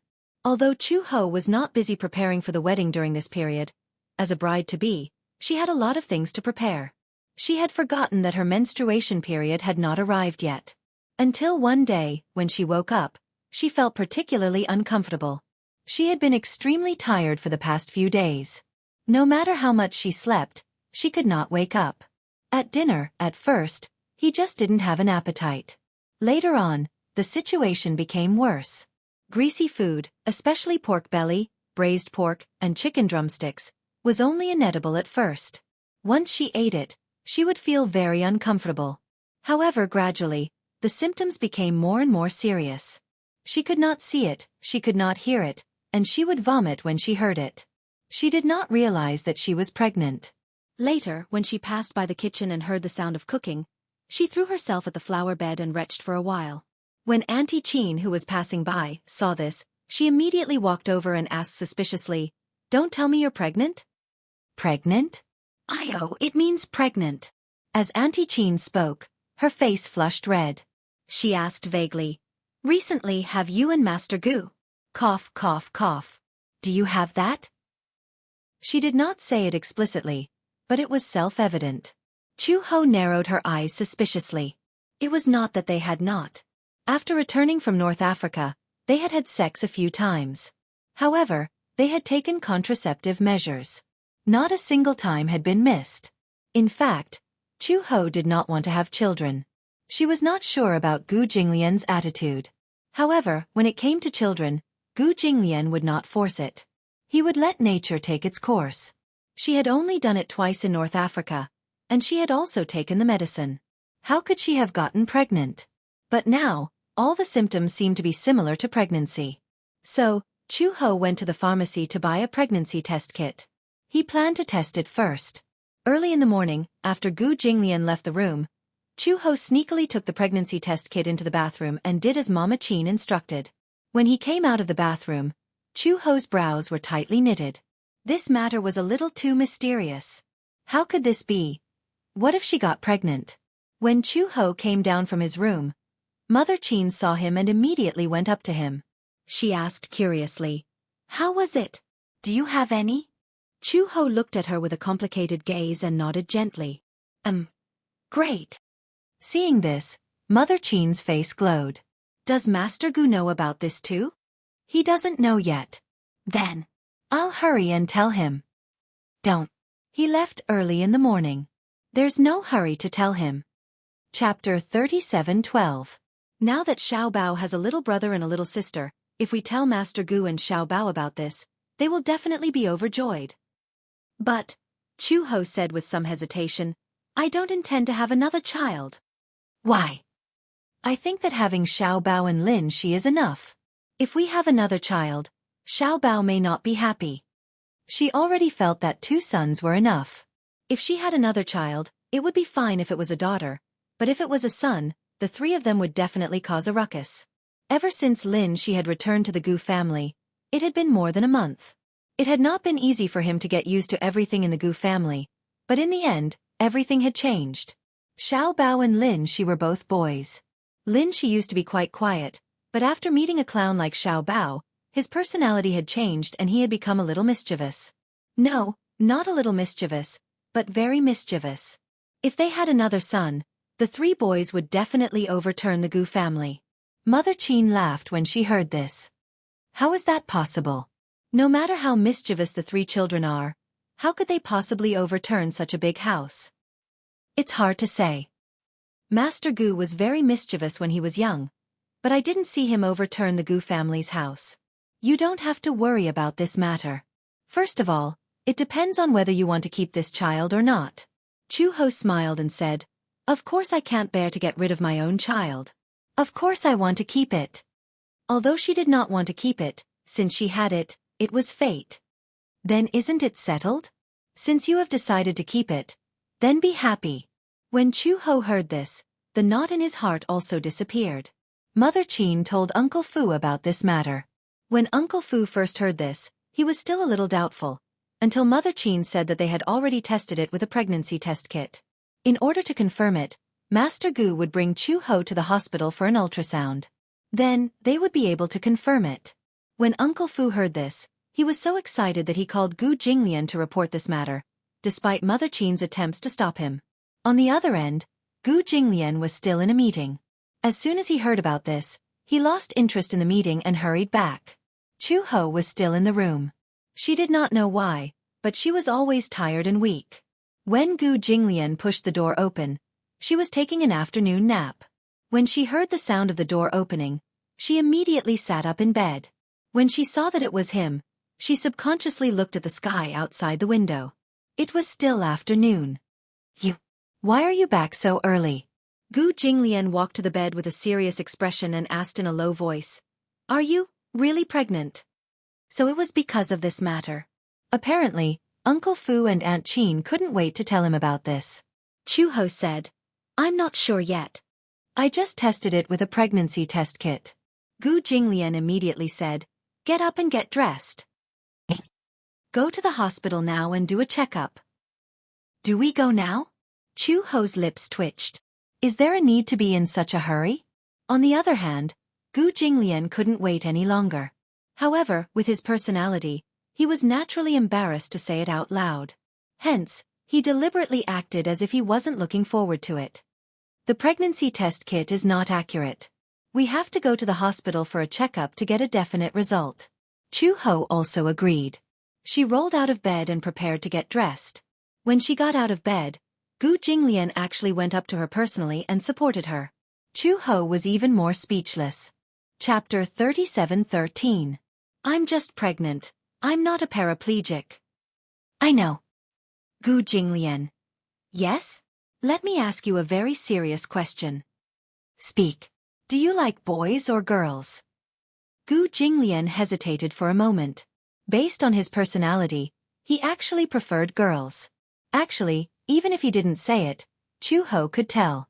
Looking at how he usually despised Xiao Bao, when Little Ro came to the house and he saw Little Ro, he revealed a rare smile. It was obvious that he actually liked daughters very much. Chu-ho could even imagine that if she gave birth to a daughter, when she was 5 years old, Gu Jinglian would definitely give his daughter's photo to a tattoo artist and tattoo her on his right chest. Xiao Bao would probably feel all kinds of psychological imbalance when he saw that. Gu Jinglian said, "It's the same whether it's a boy or a girl. I don't care." Really? What if I give birth to a son like Xiao Bao? Will you like him too? Gu Jinglian's eyes turned pale, but he said, "It's fine. It's fine." If Xiao Bao was present and heard these words, he would definitely be so sad that he would cry and snot. Gu Jinglian put his coat on her. For some reason, after finding out that she was pregnant, Gu Jinglian was especially gentle to her, so much so that Chu-ho couldn't get used to it. You don't have to be so careful. It's just pregnancy. When I was pregnant with Xiao Bao, I was still building a house. No wonder Xiao Bao is so stupid. You'd better not let Xiao Bao hear this. When Gu Jinglian brought Chu-ho to the hospital, they went straight to the VIP passage and did a series of tests. After a urine test, the nurse asked them to do an ultrasound. After the ultrasound, they were surprised to find that Chu-ho was not only pregnant, but she had been pregnant for more than 3 months.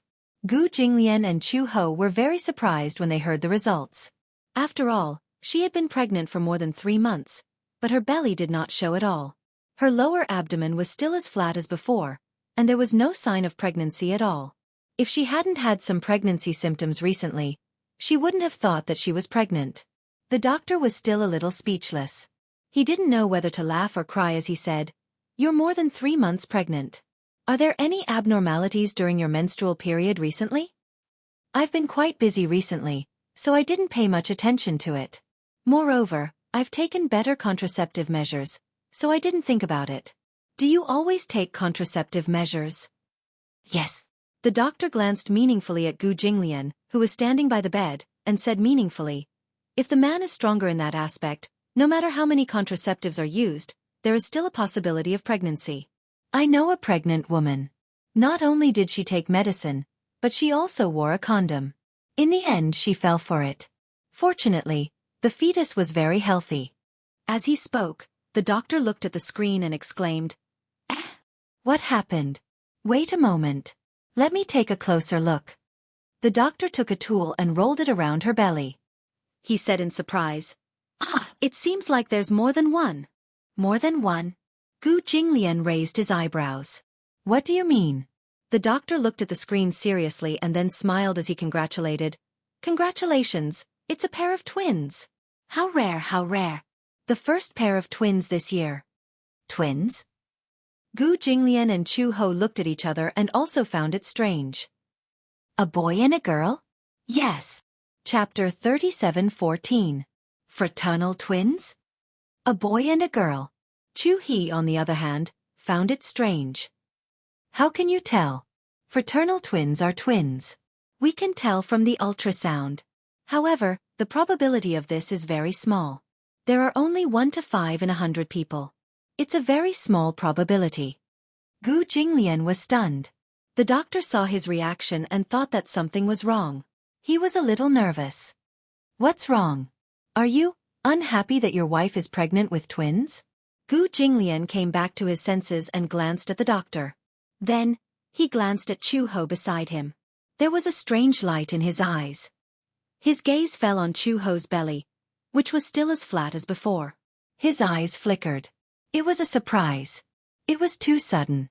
The The sudden appearance of a pair of twins left him a little dumbfounded. How could he not be happy?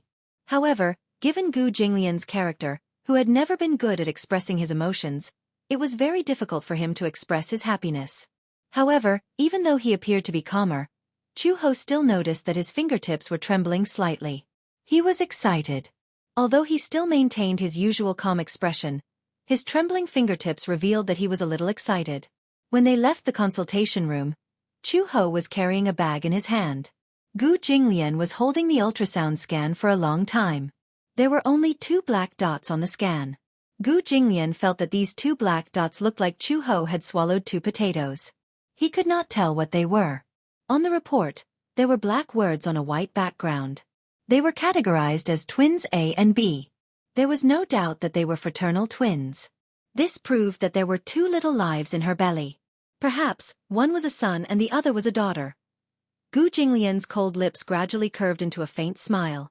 Chu-ho observed the change in his expression and did not know whether to laugh or cry. Gu Jinglian, what's with your half-smiling, half-crying expression?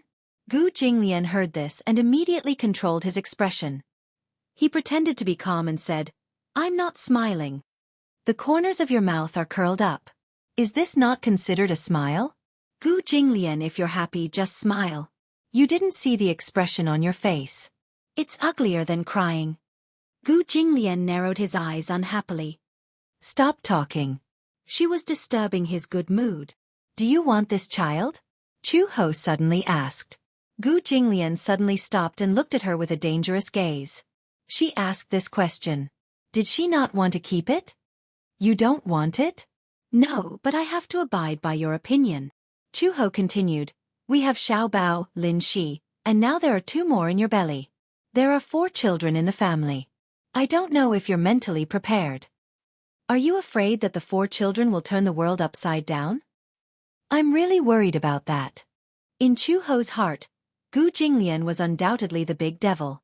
If the pure blood of this big devil gave birth to a little devil and a little witch, then the Gu family would not have a peaceful day in the future. Since you're pregnant, then give birth to them properly. It was not as if he could not afford to raise them. Even if they lived in a group like pigs, the Gu family would not be turned upside down. What if Xiao Bao can't accept it? Chu-ho had seen many families with 2 children. De Bao and Er Bao fought for favor and bullied Er Bao. Chapter 37:15. Although she felt that Xiao Bao would not bully his younger siblings or resent them, she still had such concerns. If she was worried about her younger siblings, her energy would be distracted and Xiao Bao would feel aggrieved. Why are you worried about this? Gu Jinglian did not think much of it. If he doesn't accept it, just beat him up. What a violent solution. Gu Jinglian said, Get in the car. We'll talk when we get home. Just as he turned around, he could no longer suppress the joy in his heart, and his lips curved into a gentle arc. He did not know when it started. Compared to the past, he was extremely disgusted when he saw children. Now, he actually had a lot of expectations for the 2 children who were about to arrive. Once, when he was waiting for a red light in the car, he saw a man passing by with a cute little girl sitting on his shoulder. The father was holding his daughter's hands and laughing along the way. He actually felt a little envious. That scene was too heartwarming. It actually made him yearn for it. It was said that daughters looked more like their fathers, while sons looked more like their mothers. Then, would his daughter look more like him? Gu Jinglian's thoughts seemed to drift far away. It drifted to 7 months later, on the day of Chu He's delivery.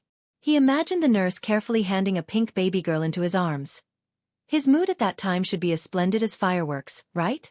Look, even before the children were born, Gu Jinglian's balance was already unreservedly leaning towards his daughter's side. In the future, when Chu-ho's twins were born, the other one would probably cry miserably. She had met a father who liked her daughter and had nowhere to vent her grievances. The share of doting had already been decided before the children were born. Chu-ho did not know what Gu Jinglian was thinking. When the 2 of them returned to the Gu residence, Xiao Bao happened to come home from school. Gu Jinglian knew about it and ordered Uncle Fu to summon Xiao Bao into the study. Chu-ho originally wanted to follow in, but was stopped by Uncle Fu at the door, saying that Gu Jinglian had something to talk to Xiao Bao. In the study, Gu Jinglian hugged Xiao Bao in his arms and asked him a question seriously. Xiao Bao, do you want a younger brother? Xiao Bao looked confused. No. What about your younger sister? No. Xiao Bao said honestly. I already have an older brother. Gu gently and kindly stared at him. Now, your mother is pregnant with 2 Xiao Bao babies. Whether you like it or not, you must not bully your younger sister in the future, okay? Xiao Bao's eyelids twitched. Daddy, why didn't you tell me not to bully my younger brother? You can bully my younger brother. Biological father. He was really his biological father. Xiao Bao clenched his fists and suddenly understood. Oh, I know. Dad, you value girls more than boys. No wonder I have no place in your eyes. You don't like boys at all. Gu Jinglian played it down. You found out. The main thing was that this guy was really asking for a beating sometimes. Xiao Bao was about to say something when he suddenly reacted and sucked in a breath of cold air. Mommy is pregnant? Gu Jinglian nodded. She's pregnant with 2 babies? Gu Jinglian nodded again. Xiao Bao suddenly clenched his fists excitedly. I'm going to be an older brother? Gu Jinglian reached out and pinched his nose gently, which was rare for him. Aha! Wow! That's great! Chapter 37:16. Chu Ho could clearly hear Xiao Bao's cheers from outside the study. Yeah! I'm going to be an older brother. She widened her eyes in surprise as she looked at the door. She was a little surprised and also a little shocked by Xiao Bao's attitude. She had been so worried earlier because she was worried that Xiao Bao wouldn't be able to accept having a younger brother and sister. She didn't expect that Xiao Bao's anticipation for the 2 babies was no less than hers and no less than Gu Jinglian's. She relaxed her eyebrows and smiled. Her heart felt warm. It was her fortune to have such an older son like Xiao Bao. Knowing Xiao Bao's attitude, Chu Ho felt as if a rock had been lifted off her chest. The father and son's conversation ended. When the door opened, Chu Ho had already left quietly. Xiao Bao ran happily to Lin Shi's room. He found out from Uncle Fu that Lin Shi hadn't finished school yet. Lin Shi went to primary school while Xiao Bao was still in kindergarten. Hence, Lin Shi finished school a little later. The days of waiting were a little torturous. Xiao Bao couldn't wait to share this great news with Lin Shi. After waiting for a while, Lin Shi finally finished school. From afar, they could hear Lin Shi stepping into the backyard and greeting Aunt Qin and Uncle Fu with a smile. Xiao Bao ran down the stairs excitedly and threw himself at Lin Shi while cheering. Lin Shi! Lin Shi caught Xiao Bao in shock. Xiao Bao threw himself into his arms and hugged his neck as he jumped up and down. Lin Shi, we're going to be older brothers. We're going to be older brothers. Before Lin Shi could understand what was going on, he heard Xiao Bao introduce seriously. In the future, you'll be the eldest brother and I'll be the second brother, hee hee. When Uncle Fu and Aunt Qin heard this, they looked at each other and smiled. Lin Shi was a little surprised. Xiao Bao, what do you mean by that? I don't understand. Let me tell you a secret. Xiao Bao tugged at Lin Shi's sleeve and whispered to him. Mommy is pregnant. Father said that mother is pregnant with 2 children, a younger brother and a younger sister. Lin Shi stared blankly with his eyes wide open, unable to come back to his senses. This news. It was too unexpected. What a pleasant surprise. It was not until a long time later that Lin Shi reacted. She grabbed Xiao Bao's hand and asked in disbelief, Really? Really, really? Xiao Bao nodded solemnly. Daddy told me that himself. Oh my God, Lin Shi said. Then they must be twins. Twins? Yes, a pair of twins, a boy and a girl. This is very rare. There's a very small chance that they'll get pregnant at the same time. When Xiao Bao heard this, he was even more surprised. Really? I thought it was normal to have 2 babies. No way. Lin Shi was also excited. She pulled Xiao Bao and skipped in circles. Xiao Bao, we have a younger brother and sister. Yeah. Xiao Bao asked curiously. Do you like a younger brother or a younger sister? Me? I like both. If we're talking about who I like more, I'd like a younger sister more. He did not have a younger sister. Growing up in North Africa, those who were younger than him were all younger than him. I like a younger brother. Why? Xiao Bao said matter-of-factly. Because Dad seems to like a younger sister more. No one likes a younger brother, so I'll like him. Also, if there's a younger brother, I can teach him how to play football. When Lin-Shi heard this, they looked at each other and smiled. Chapter 37:17. The wedding was imminent. However, Fubo had already arranged everything, no matter how big or small.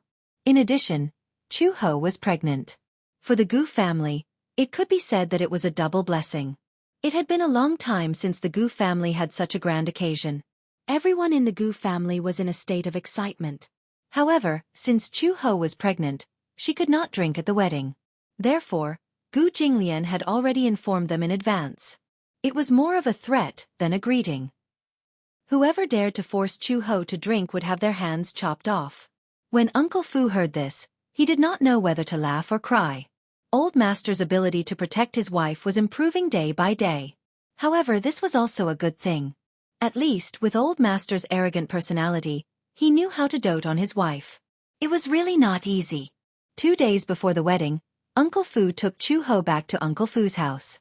Aunt Fu had already decorated the boudoir a few days in advance. Chu-Ho moved into the boudoir.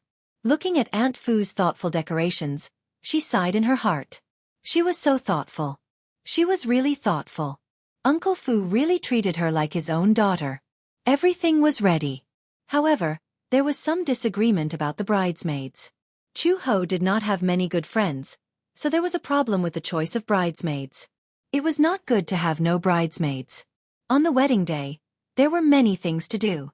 If there were no bridesmaids, there would be fewer people to help. Fortunately, Uncle Fu had a niece and a nephew, so he used them to make up the numbers temporarily. However, looking at the 2 bridesmaids, it seemed that there were not enough bridesmaids. During the wedding, Gu Jinglian's brothers were quite eye-catching.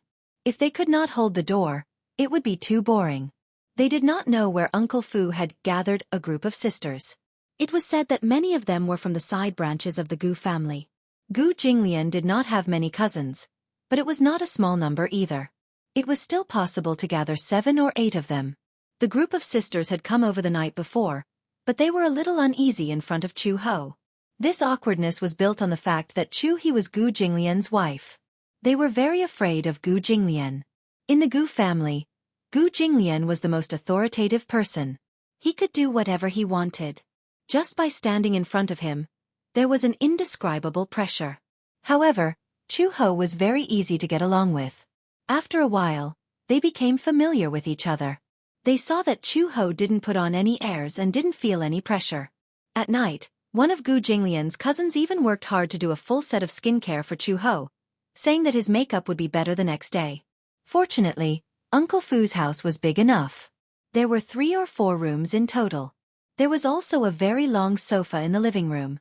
As a woman from the Gu family, she did not care about trifles. She could make do with a night on the sofa. There were a total of 7 or 8 people. The 3 of them squeezed into one room and slept just like that. However, Chu-Ho lay on the bed and couldn't fall asleep.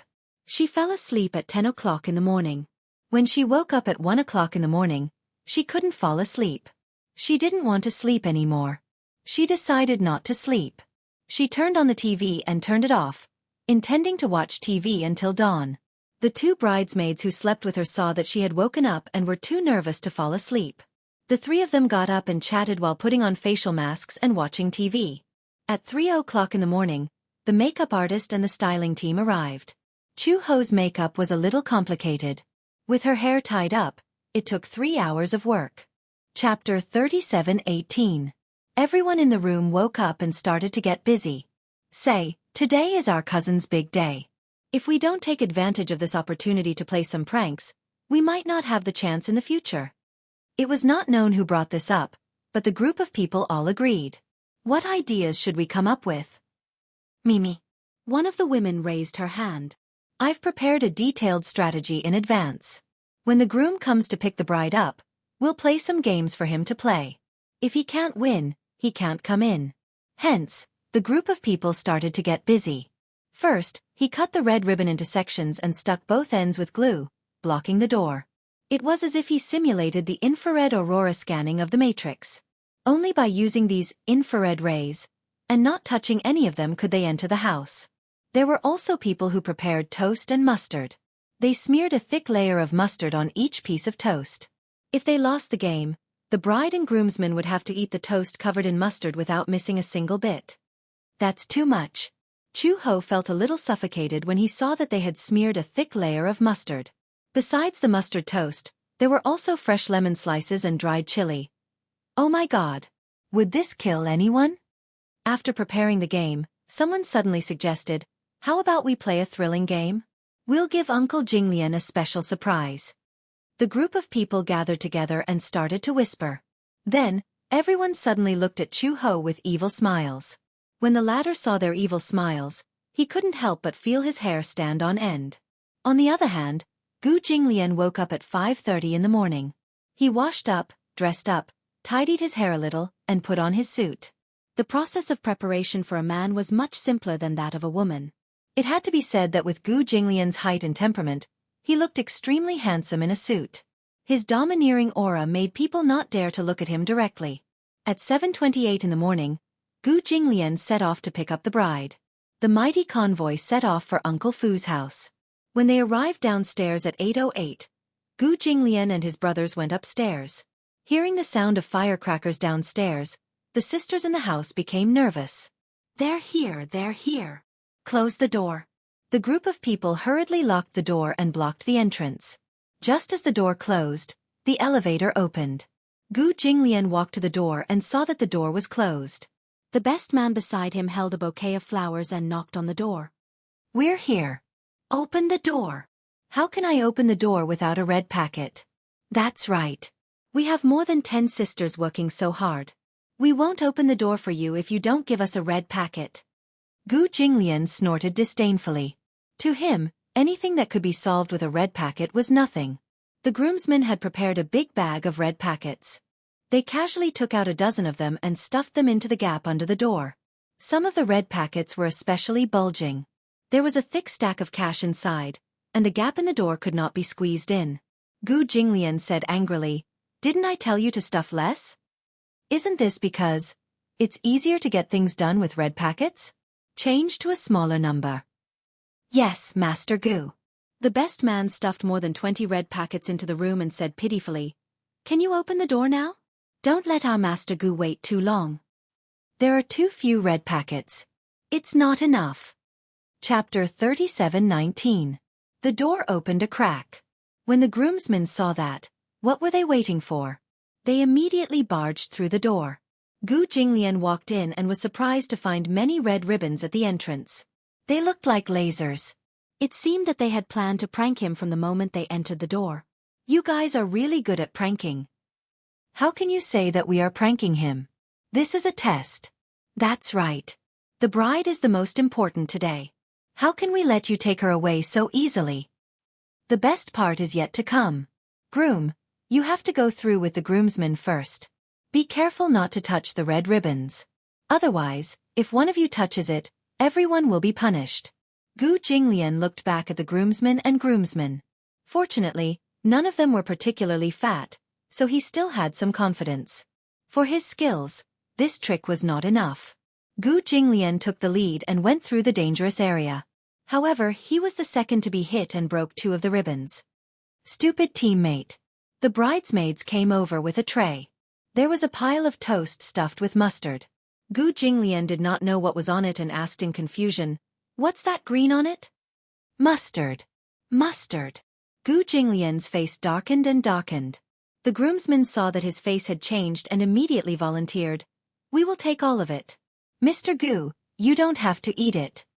Seeing that the groomsmen wanted to take all of it, the bridesmaids objected firmly. "No, the groom has to eat it too. This is the rule of the game. We can't go against it." Gu Jinglian was not a man who would drag his feet. He picked up a piece and took a bite. The power of toast with mustard was not to be underestimated. With just one bite, Gu Jinglian's originally fair and handsome face was like a volcano erupting. Blood rushed to his head, and it was so red that it looked like it was dripping blood. Cough, cough. Gu Jinglian covered his mouth and choked. However, the bridesmaid said that if he did not eat the mustard toast, the bridesmaids would not let him in. There were a few more checkpoints inside. Gu Jinglian had no choice but to bite the bullet and eat all the toast. However, he felt uncomfortable after eating it. It was spicy. Choke. He felt like his lungs were burning. The groom has eaten. The groomsmen should hurry up too. Oh. The groomsmen took the toast pitifully. They took a deep breath and took a bite of the toast with their eyes closed. In an instant, everyone's faces turned red. They could not eat or vomit. What was even worse was that there was no purified water to serve them. Just by swallowing the toast dry, half of the people were gone. The bridesmaids and sisters laughed gloatingly. Among so many people, Gu Jinglian was the only one with the strongest mental fortitude. He was still standing after eating. Someone complained, "Su Feng, it's all your fault.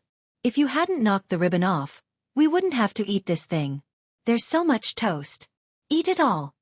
The groomsmen gave the leftover toast to the culprit.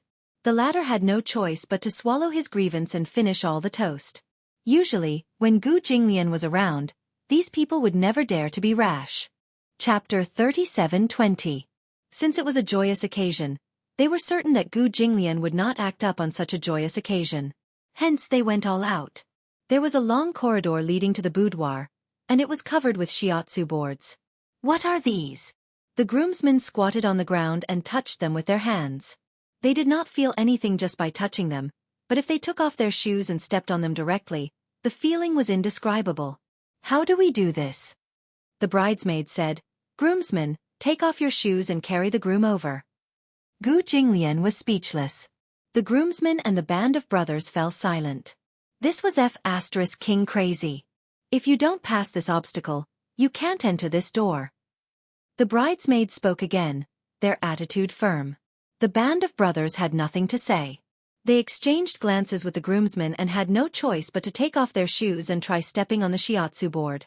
It was itchy and painful, so they immediately retracted their feet. "I'd rather step on the tip of a knife than step on this thing." "That's right. It makes the soles of my feet itchy and painful." The bridesmaids laughed. "No way."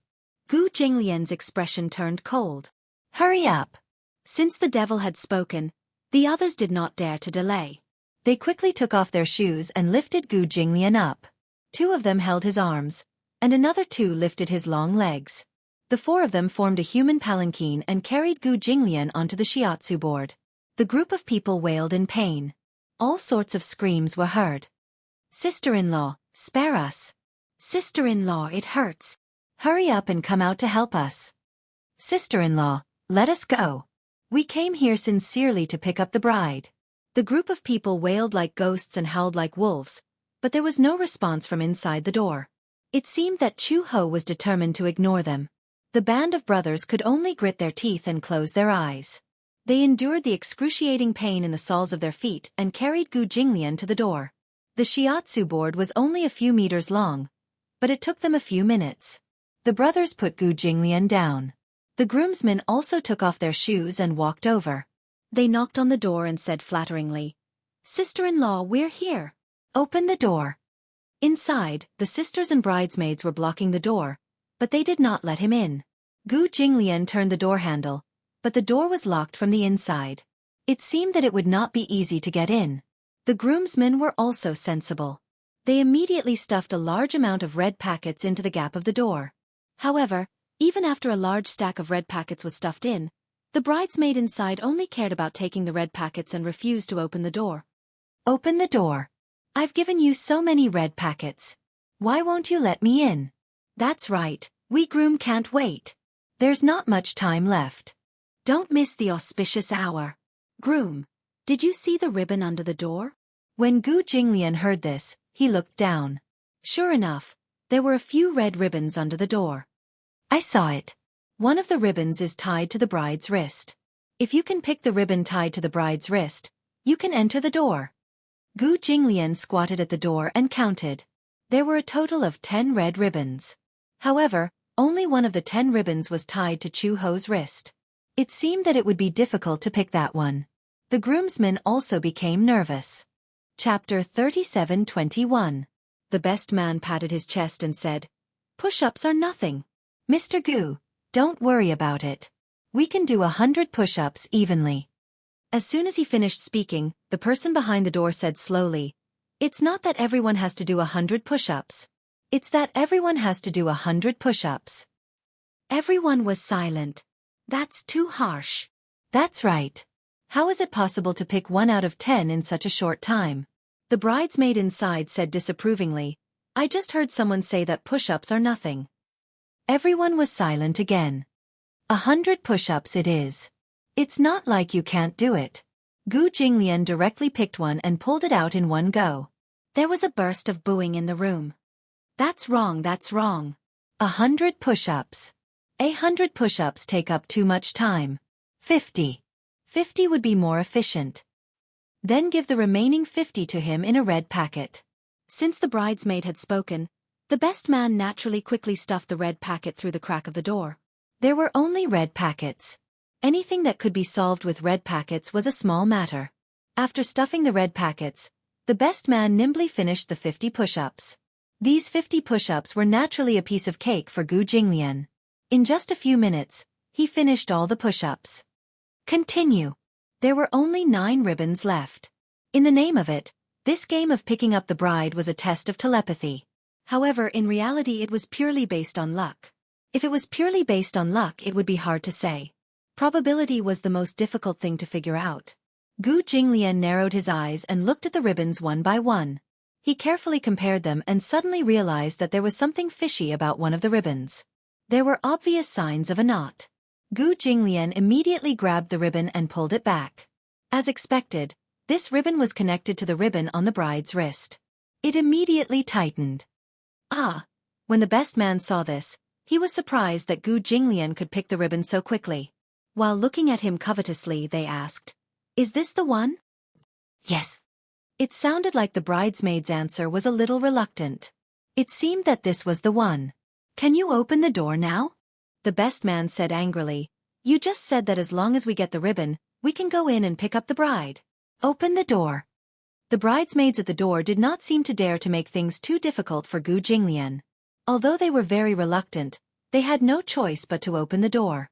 As soon as the door opened a crack, the groomsmen rushed forward and pushed the door open with force. Gu Jinglian walked in casually. As soon as he appeared in the boudoir, he was dressed in a suit and had an extraordinary aura.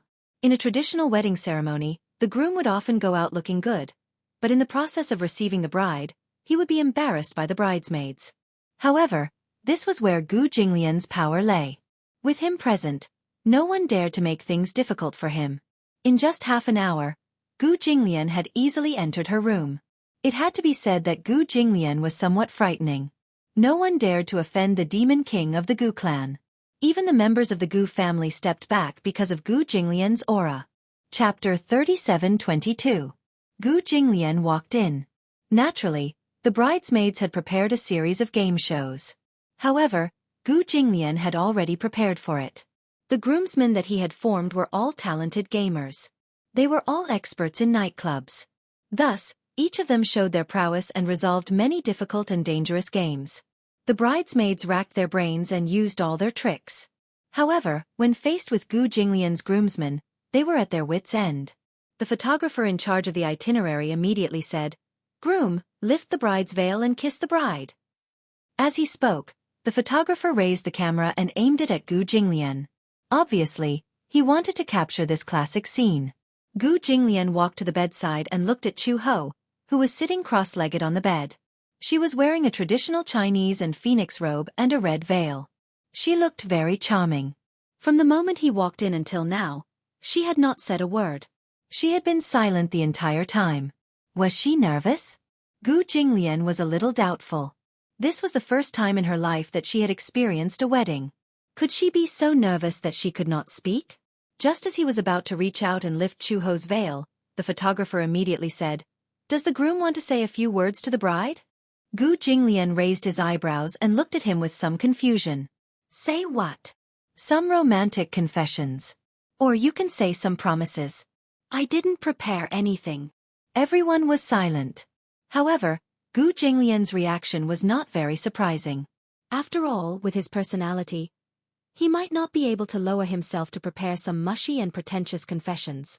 He had never cared about things that were too superficial and superficial. The photographer was still encouraging him. Just say a few words. Gu Jinglian pursed his lips.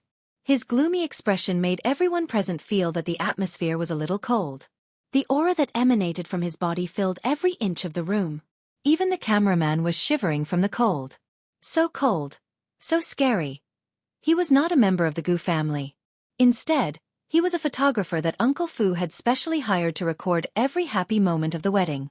Uncle Fu had specially instructed him to make the video as heartwarming and romantic as possible. He wanted to make it into a video so that he could keep it as a precious memory in the future. However, this bridegroom was quite uncooperative. The photographer silently picked up his DSLR with an expression that said, "Please go ahead." He didn't dare to say anything else. Gu Jinglian turned around and his gaze fell on the bride. He gently reached out his hands and slowly lifted the corner of the veil. Everyone was so nervous that they held their breaths. The bridesmaids, on the other hand, were grinning wickedly. As the veil was slowly lifted, what was revealed was not Chu-Ho's delicate and beautiful face, but a man's extremely rough jaw. Then, the face of an unfamiliar man was exposed in front of Gu Jinglian. The bride wasn't Chu-Ho. The person sitting on the bed was only wearing the wedding gown and a veil. Until now, he had not realized that the bride on the bed was not Chu-Ho at all. Gu Jinglian was speechless. The bride had been switched. He had deliberately broken in, but he did not expect that the bride he had prepared to welcome would disappear into thin air and be replaced by a rough stranger. D***. Chapter 37:23. The scene froze for a moment, and the air seemed to have frozen. After a long period of dead silence, the crowd suddenly burst into laughter. Ha ha ha ha. Even the groomsmen fell to the ground laughing. This scene was really too impactful. Gu Jinglian stood in front of the bed in his suit, his face ashen. However, on the bed, there was a man wearing a phoenix coronet and a red robe. It was really frightening. The fake bride actually acted coy and pretended to be a woman as she threw herself at Gu Jinglian and said coquettishly in a rough voice, "Groom, what's wrong with you? I've been waiting for you for a long time." The crowd roared with laughter again. However, Gu Jinglian smiled and stared at him coldly. In the next second, a voice as cold as ice escaped from his throat. "Where is she?" Whoosh. It was as if the Arctic wind had blown past. The people present could not laugh at all. It was as if they had been frozen into ice sculptures. It was so cold. Originally, they had good intentions. They wanted to add some fun to the wedding and make it more festive. However, Gu Jinglian did not seem to like it very much. Very. Not. Happy. Such a joke. He looked coldly at the fake bride on the bed and said indifferently, "If you don't hand her over, I'll break your bones." Gulp. Gulp. Everyone subconsciously swallowed and trembled in fear. Save me. This must be the scariest groom in history. Seeing that no one spoke, Gu Jinglian turned around abruptly. His gaze fell on the bridesmaids and he questioned, "Where's the bride?" She's here, next door." Upon hearing this, Gu Jinglian left the group of people in the room and strode towards the room next door. The room next door was not locked from the inside. Gu Jinglian turned the doorknob and pushed the door open. The room next door was also decorated with a festive atmosphere. It was decorated in an antique style, with a large bed made of solid wood and a Chinese dressing mirror. A bride was sitting on a chair in front of the Chinese-style mirror. Her red veil covered her entire face, so her appearance could not be seen clearly. However, this time, Gu Jinglian was a little more careful. He observed carefully. Based on the outline of the bride's body, he was almost certain that the bride in front of him was the real Chu-Ho. When Chu-Ho heard someone approaching the room, he felt inexplicably nervous. For some reason, she could not see who the person in front of her was because of the red veil covering her face. However, she was certain that the person in front of her was Gu Jinglian. The familiar temperament, the cold aura, she was sure. He was here. Chu-Ho actually felt a little nervous. Her fingers were intertwined and her palms were covered in a thin layer of sweat. Gu Jinglian looked at her, but he was at a loss for words. He actually did not know what to say. The groomsmen and bridesmaids also rushed into the room. The room was not very big, so the others could only stand outside the door and watch. However, they saw Gu Jinglian standing in front of Chu-Ho, not saying a word for a long time. "Bride, the groom is here to pick you up," one of the groomsmen said enthusiastically, but this made Chu-Ho even more nervous. Gu Jinglian gently squatted down. His usually cold and arrogant expression showed a rare tenderness. He had never been good with words. In his silence, he reached out and gently placed his hand on the back of hers. His large palm lifted her hand and wrapped it in his palm. Her hand was not as delicate as other women's. Years of training had left a thin layer of calluses on her palm. Chapter 37:24. Holding her warm hand, ripples appeared in Gu Jinglian's heart. An imperceptible tenderness spread out in circles without a trace. Gu Jinglian gently rubbed her hand and asked calmly, "Come with me, okay?" Chu Ho didn't speak. Her red lips opened, but they were so dry that she couldn't form a coherent sentence. The bridesmaid reminded him carefully, "Groom, the bride's shoes have been hidden. You have to find them before you can leave." When Gu Jinglian heard this, he suddenly stood up and began to search the room. Even with his searching skills, he couldn't find the red wedding shoes that the bridesmaids had tried so hard to hide. The groomsmen were also anxious. Where are the shoes? However, they knew how to deal with this situation. They immediately walked to the bridesmaids with more than 10 red packets and smiled ingratiatingly. "Good sister, where did you hide the bride's wedding shoes?" The bridesmaids exchanged playful glances with each other. "How can we give you a hint so casually? If you want to give us a hint, you should at least give us something." The groomsmen looked at each other. They knew that this amount of red packets wasn't enough to get them to reveal anything. Thus, they took out all the red packets from their bags and presented them to the bridesmaids. "Good sister, this should be enough. You should be able to give us a hint now." The bridesmaids accepted the red packets with a smile and winked mysteriously. "Isn't there a saying that goes, 100 years of cultivation is needed to cross the sea on the same boat? 100 years of cultivation is needed to cross the sea on the same boat?" This time, everyone was even more puzzled. How could there be a boat in such a small room? 100 years of cultivation is needed to cross the sea on the same boat? Could it be that the wedding shoes were hidden in the model of the boat? Is there a model of the boat in the room? Yes. The model of the boat might be placed together with the model. The groomsmen started to suggest ideas. However, when they said this, the bridesmaids laughed in disdain. What idiots! They already said that it was a hint. If there really was a model of the boat, how could they give such an obvious hint? While the groomsmen were searching for the model of the ship in the room, Gu Jinglian strode to the bed, lifted the quilt with one hand, and grabbed the pillow. Everyone followed his gaze and saw a pair of bright red wedding shoes quietly hidden under the pillow. At this moment, everyone finally understood. The hint of the phrase, 100 years of cultivation leads to crossing the same boat, should be the next sentence. 1,000 years of cultivation leads to sleeping on the same pillow. This sleeping on the same pillow. Sleeping on the same pillow. Wasn't the wedding shoes hidden under the pillow? It had to be said that these bridesmaids were quite smart. They were quite particular about hiding the wedding shoes. At the same time, she was impressed by Gu Jinglian's shrewdness. He immediately guessed the hiding place of the wedding shoes. After finding the wedding shoes, Gu Jinglian walked over to Chu Ho with them. He looked at her deeply and suddenly knelt on one knee.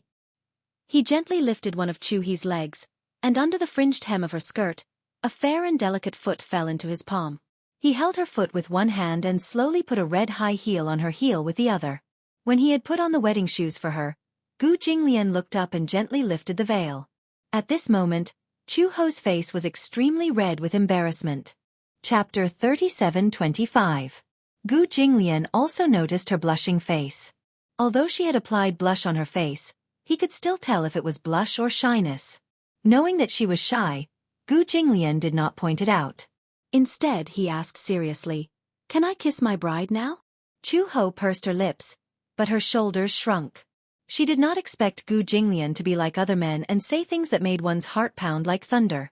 However, when he said that, she did not feel that he was being frivolous. Instead, she felt a sweet feeling growing from the bottom of her heart. Everyone saw that she did not move and did not give a definite answer. They cheered enthusiastically. Gu Jinglian gave a rare smile. This was probably the first sincere smile he had given since he stepped into this room. "Close your eyes," he said. Chu Ho was reluctant at first, but Gu Jinglian's burning gaze fell on her face. She did not think too much and closed her eyes. Gu Jinglian lowered his head and gently covered her lips.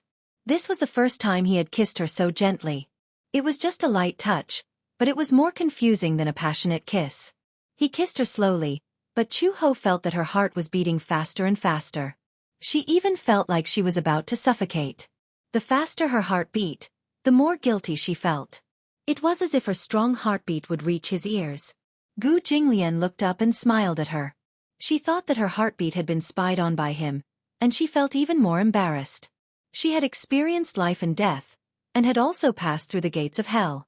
However, no matter how thrilling the experience was, it had never made her change her expression. But now, the color of her face changed again and again.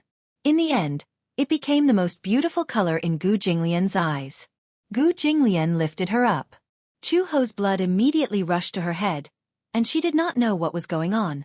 She subconsciously lowered her head and buried her face in his chest. She only heard someone laughing and saying, "The bride is shy. The bride is so beautiful. But why is your face so red? Did you use too much blush?"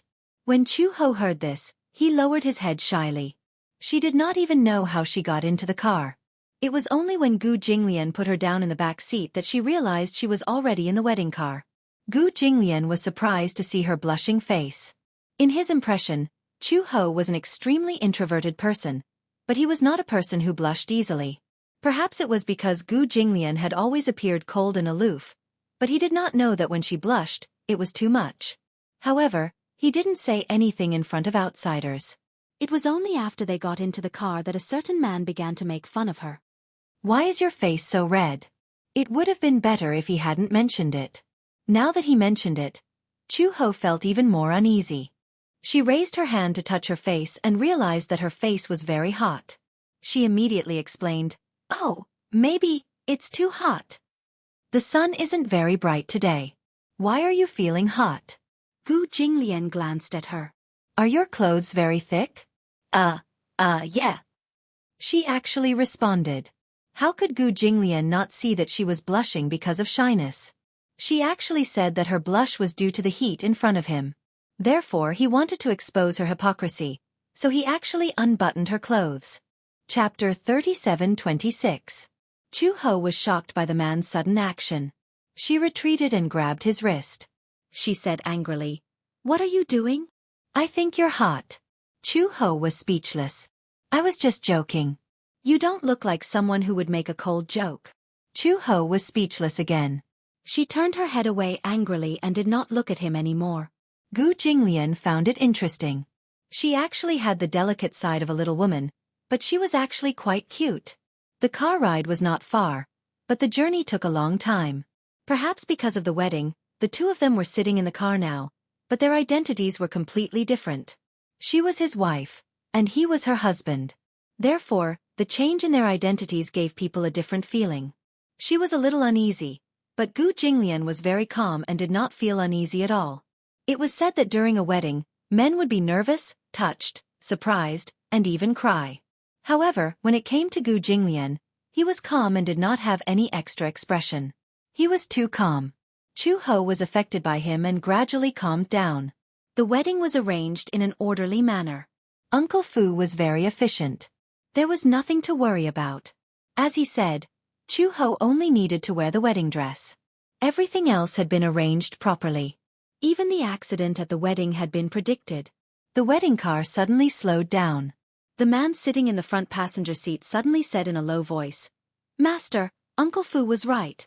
The Meng family is chasing after us."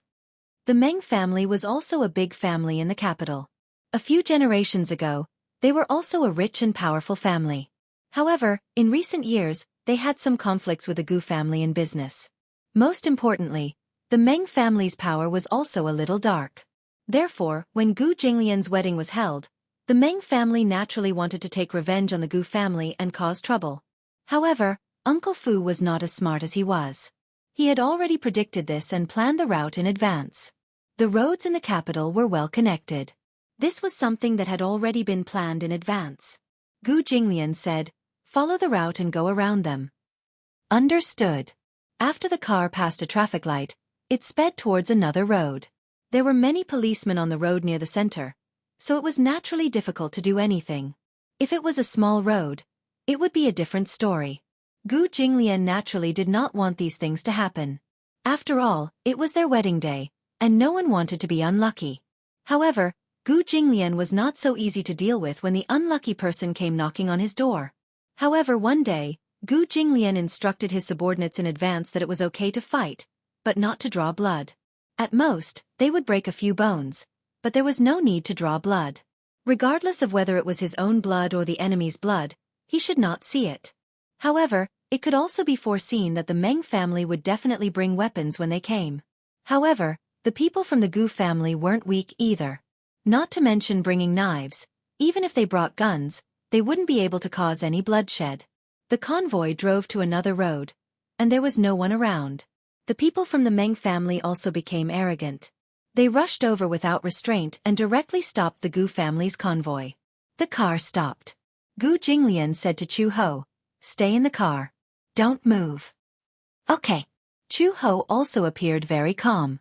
Uncle Fu had also told her about this so that she wouldn't make a fuss if something unexpected happened. Chapter 37:27.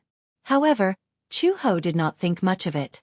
With Gu Jinglian's identity and background, it was inevitable that something like this would happen. The people from the Meng family got out of the car and started cursing.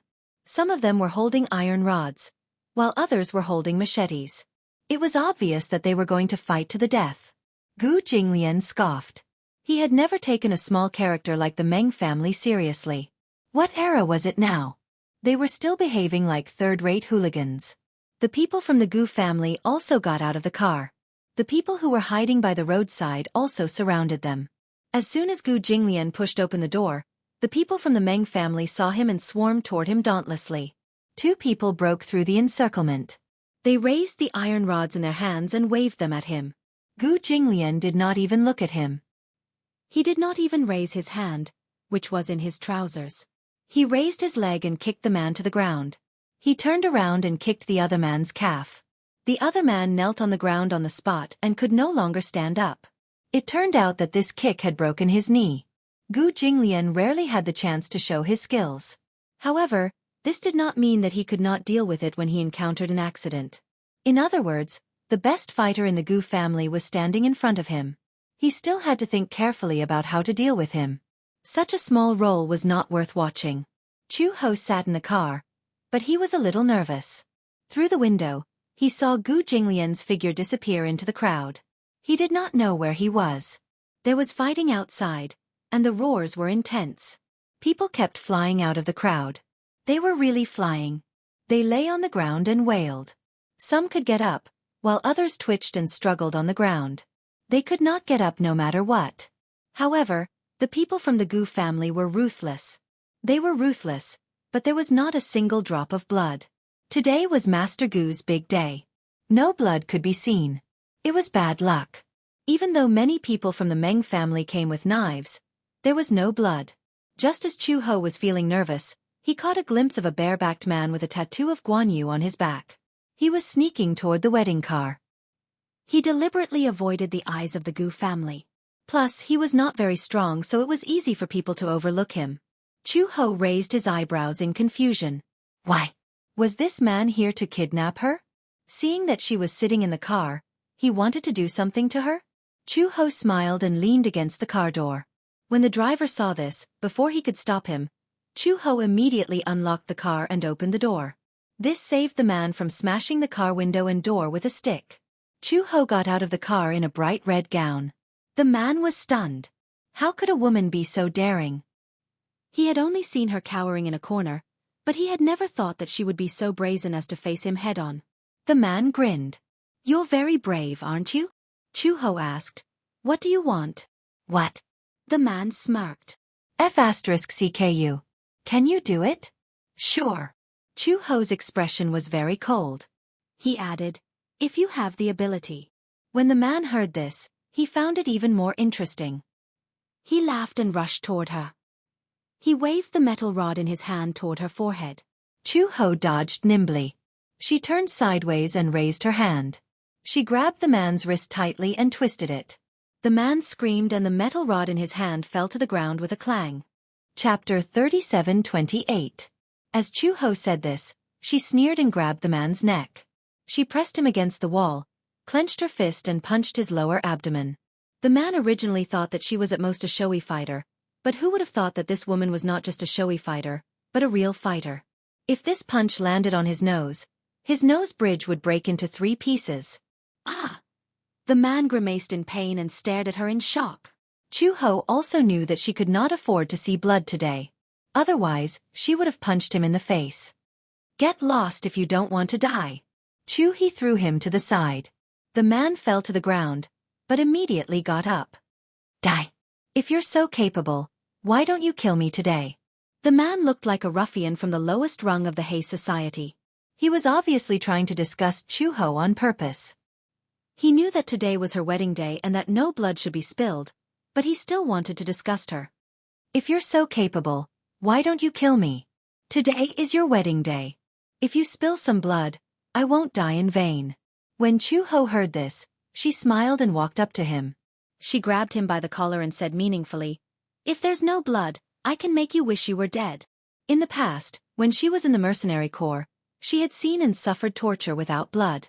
If there was no blood, she could make him wish he was dead.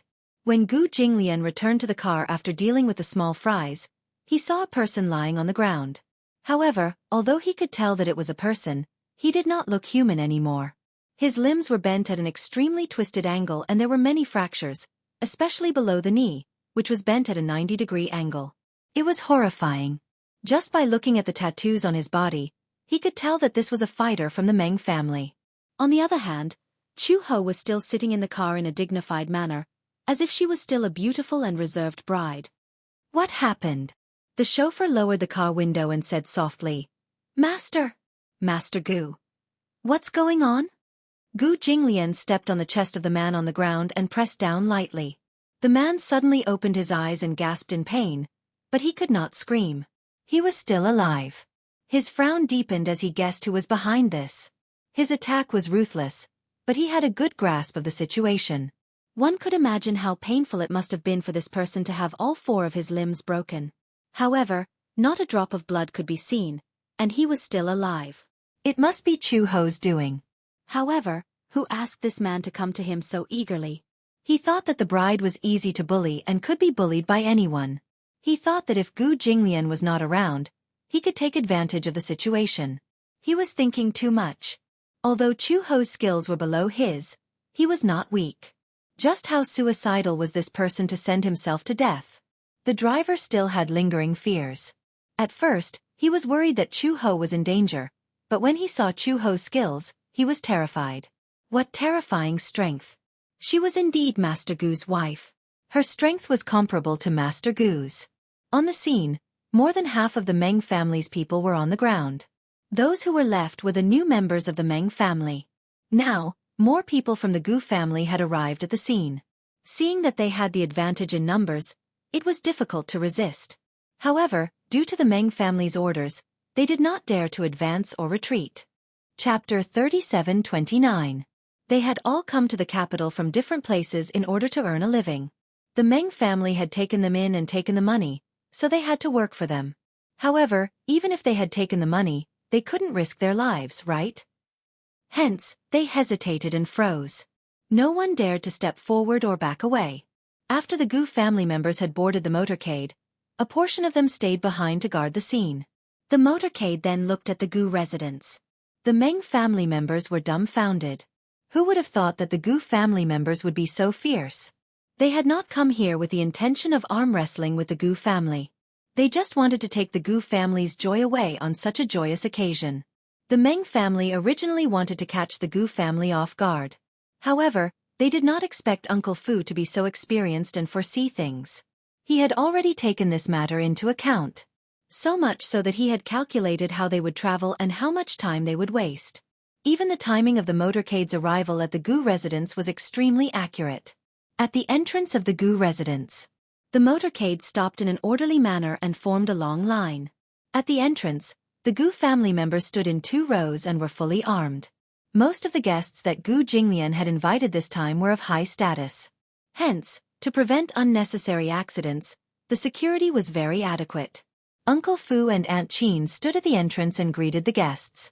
The guests gathered at the entrance. The best man opened the door for Gu Jinglian and got out of the car. The man went around to the other side of the car and opened the door. He stretched out his strong arms and carried Chu-ho out of the car. Fireworks shot up into the sky. The colorful fireworks fell on them. Chu-ho was shocked by the sudden sound of the fireworks. She could not help but shrink into his arms. This inadvertent dependence was obvious. Gu Jinglian laughed and said playfully, "When I saw you fighting earlier, you weren't so timid." "You're still talking about it," Chu-ho said angrily.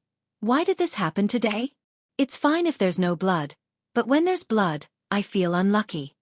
When Gu Jinglian heard this, his eyes turned cold. "After the wedding, I will settle the score with the Meng family." After a pause, Gu Jinglian smiled and changed the topic. "However, since today is our wedding, you don't have to think too much. Leave everything to me." "Hand it to you?" "Fortunately, I didn't give it to you. However, fortunately, I have some skills. It won't be a problem to have a few more of those shrimp soldiers and crab generals." As Chu-ho spoke, he raised his head, his eyes filled with pride. In that case, Gu Jinglian should quickly go along with her thoughts and praise her. A woman who is worthy of me, Gu Jinglian, is naturally not an ordinary person. Chu-ho could not help but laugh. "Are you praising me or yourself?" "You won't lose out if you praise me." Gu Jinglian lowered his eyes and stared into her eyes. "Only a man like me is worthy of you." Chu-ho was amused by him, but she pursed her lips and held back her laughter. "Speaking of which, aren't you tired of carrying me like this?" From the entrance to the wedding room, they had to walk through several winding corridors like this. They had to pass through 3 courtyards, all of which were landscaped courtyards. She was very thin, but with her height, she definitely wasn't light. An ordinary man would be panting from exhaustion after carrying her for a while. Chapter 37:30. For Gu Jinglian, Chu-ho was considered relatively light. His arm strength was definitely not trained for nothing. When he was young, his hands and feet were tied to 10 kilograms of iron. He persevered and ran with weights to train his physical strength. "Is it heavy?" Gu Jinglian did not answer but asked instead, "Do you think it's heavy?" Chu-ho blushed and said, "I don't think it's heavy. I don't usually eat much, so I'm not considered fat." "It's heavy." Gu Jinglian said, "I'm carrying the whole world. Do you think it's heavy?" Chu-ho widened her eyes in surprise. It was normal for couples to speak sweet nothings. However, when such affectionate words came out of the mouth of a man like Gu Jinglian, it was a little unusual. In her eyes, Gu Jinglian was a more old-fashioned man. He was obviously still very young, but he gave people a feeling that he had been through a lot. When he spoke, he always spoke in a commanding tone. He was very strict and serious. He had always been a man who did not smile. He was a man who would not even laugh when he was joking. When he joked, he was a man who did not even know how to joke. Now, he had blurted out such sweet words of love. Chu-ho really could not imagine that these words came out of Gu Jinglian's mouth. "What's wrong?" Gu Jinglian saw that she was stunned and did not think much of it. "What's with your expression?" "I can't tell." Chu-ho sighed and said, "You're quite good at saying sweet nothings. If you want to hear it, I'll say it to you in the future." As Gu Jinglian said this, he added, "The premise is that I'm in a good mood." "Wasn't that the same as not saying anything?" Chu-ho asked in return, "When have you ever been in a good mood?" She saw that he always had a serious face, as if the whole world owed him money. She always felt that he had never been in a good mood. "Of course." Gu Jinglian snorted coldly. "For example, today, I'm in a good mood." This was the truth. Ever since he woke up in the morning, his mood had become very light. Even if he encountered people like the Meng family who came to pick a fight, it did not dampen his mood at all. Chu-ho's heart was shaken by something, and he trembled slightly. Today, her understanding of Gu Jinglian was about to break through the limit.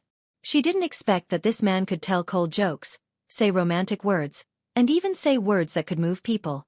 He didn't know if Uncle Fu had taught him how to say these words, or if he had thought of them himself.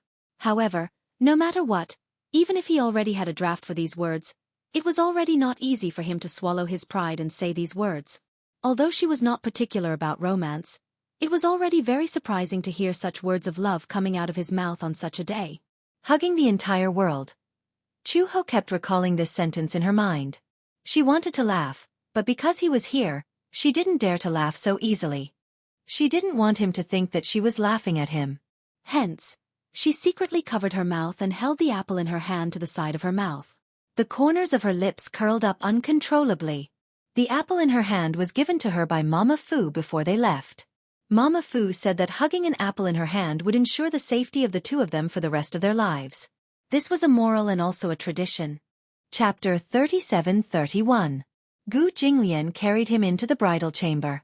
There was already a group of people gathered at the entrance of the bridal chamber. When they saw Gu Jinglian carrying Chu Ho in, they held up colorful confetti in their hands and sprinkled them over their heads. Chu Ho buried her face in Gu Jinglian's chest. Gu Jinglian also instinctively shielded her to prevent the confetti from falling into her eyes. When the two of them entered the room, Gu Jinglian carried Chu Ho and sat her down on the bed.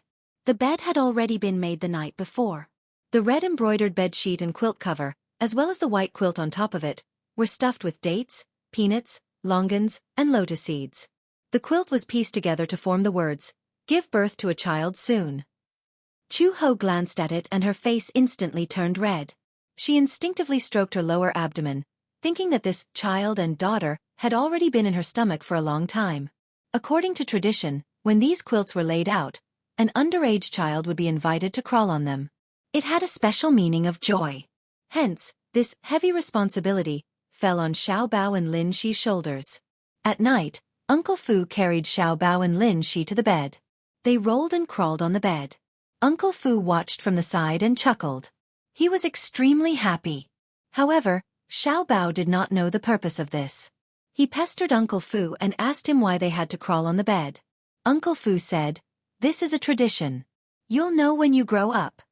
However, Xiao Bao was angry. It seemed like it would take a long time for him to grow up.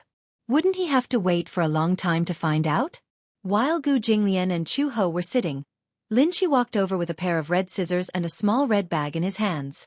He walked in front of Gu Jinglian and Chu Ho, smiled shyly and said softly, "Dad, Mom, don't move." Yes. Chu Ho didn't know what he was going to do, but he was obedient and sat still. Lin Shi carefully cut a few strands of hair from her head. He cut them very carefully. He was worried that he would prick her skin, but he was also worried that he would mess up her hair. He cut a strand of hair and walked over to Gu Jinglian. He cut another strand of hair from his temples.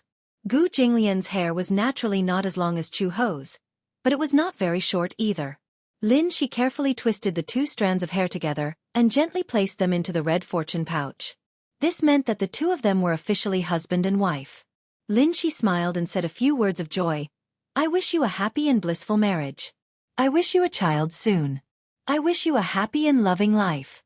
Chu Ho smiled, took his hand, and asked curiously, "Who taught you that?" "Uncle Fu taught me that." Initially, Uncle Fu wanted to let Xiao Bao do it, but he was worried that Xiao Bao didn't know how to use scissors and couldn't cut it well. Moreover, he couldn't recite these lines well even after repeating them a few times. So, Uncle Fu let me do it. Chu Ho laughed out loud. Everyone behind him also laughed kindly. Lin Shi felt very happy. In his eyes, these things were extremely sacred. However, Xiao Bao felt wronged. He couldn't recite these lines. On one hand, he wasn't good at reciting and couldn't even pronounce the words correctly. He didn't know what "have a child soon" meant. He also didn't know what "a happy and blissful marriage" meant. On the other hand, he was extremely nervous.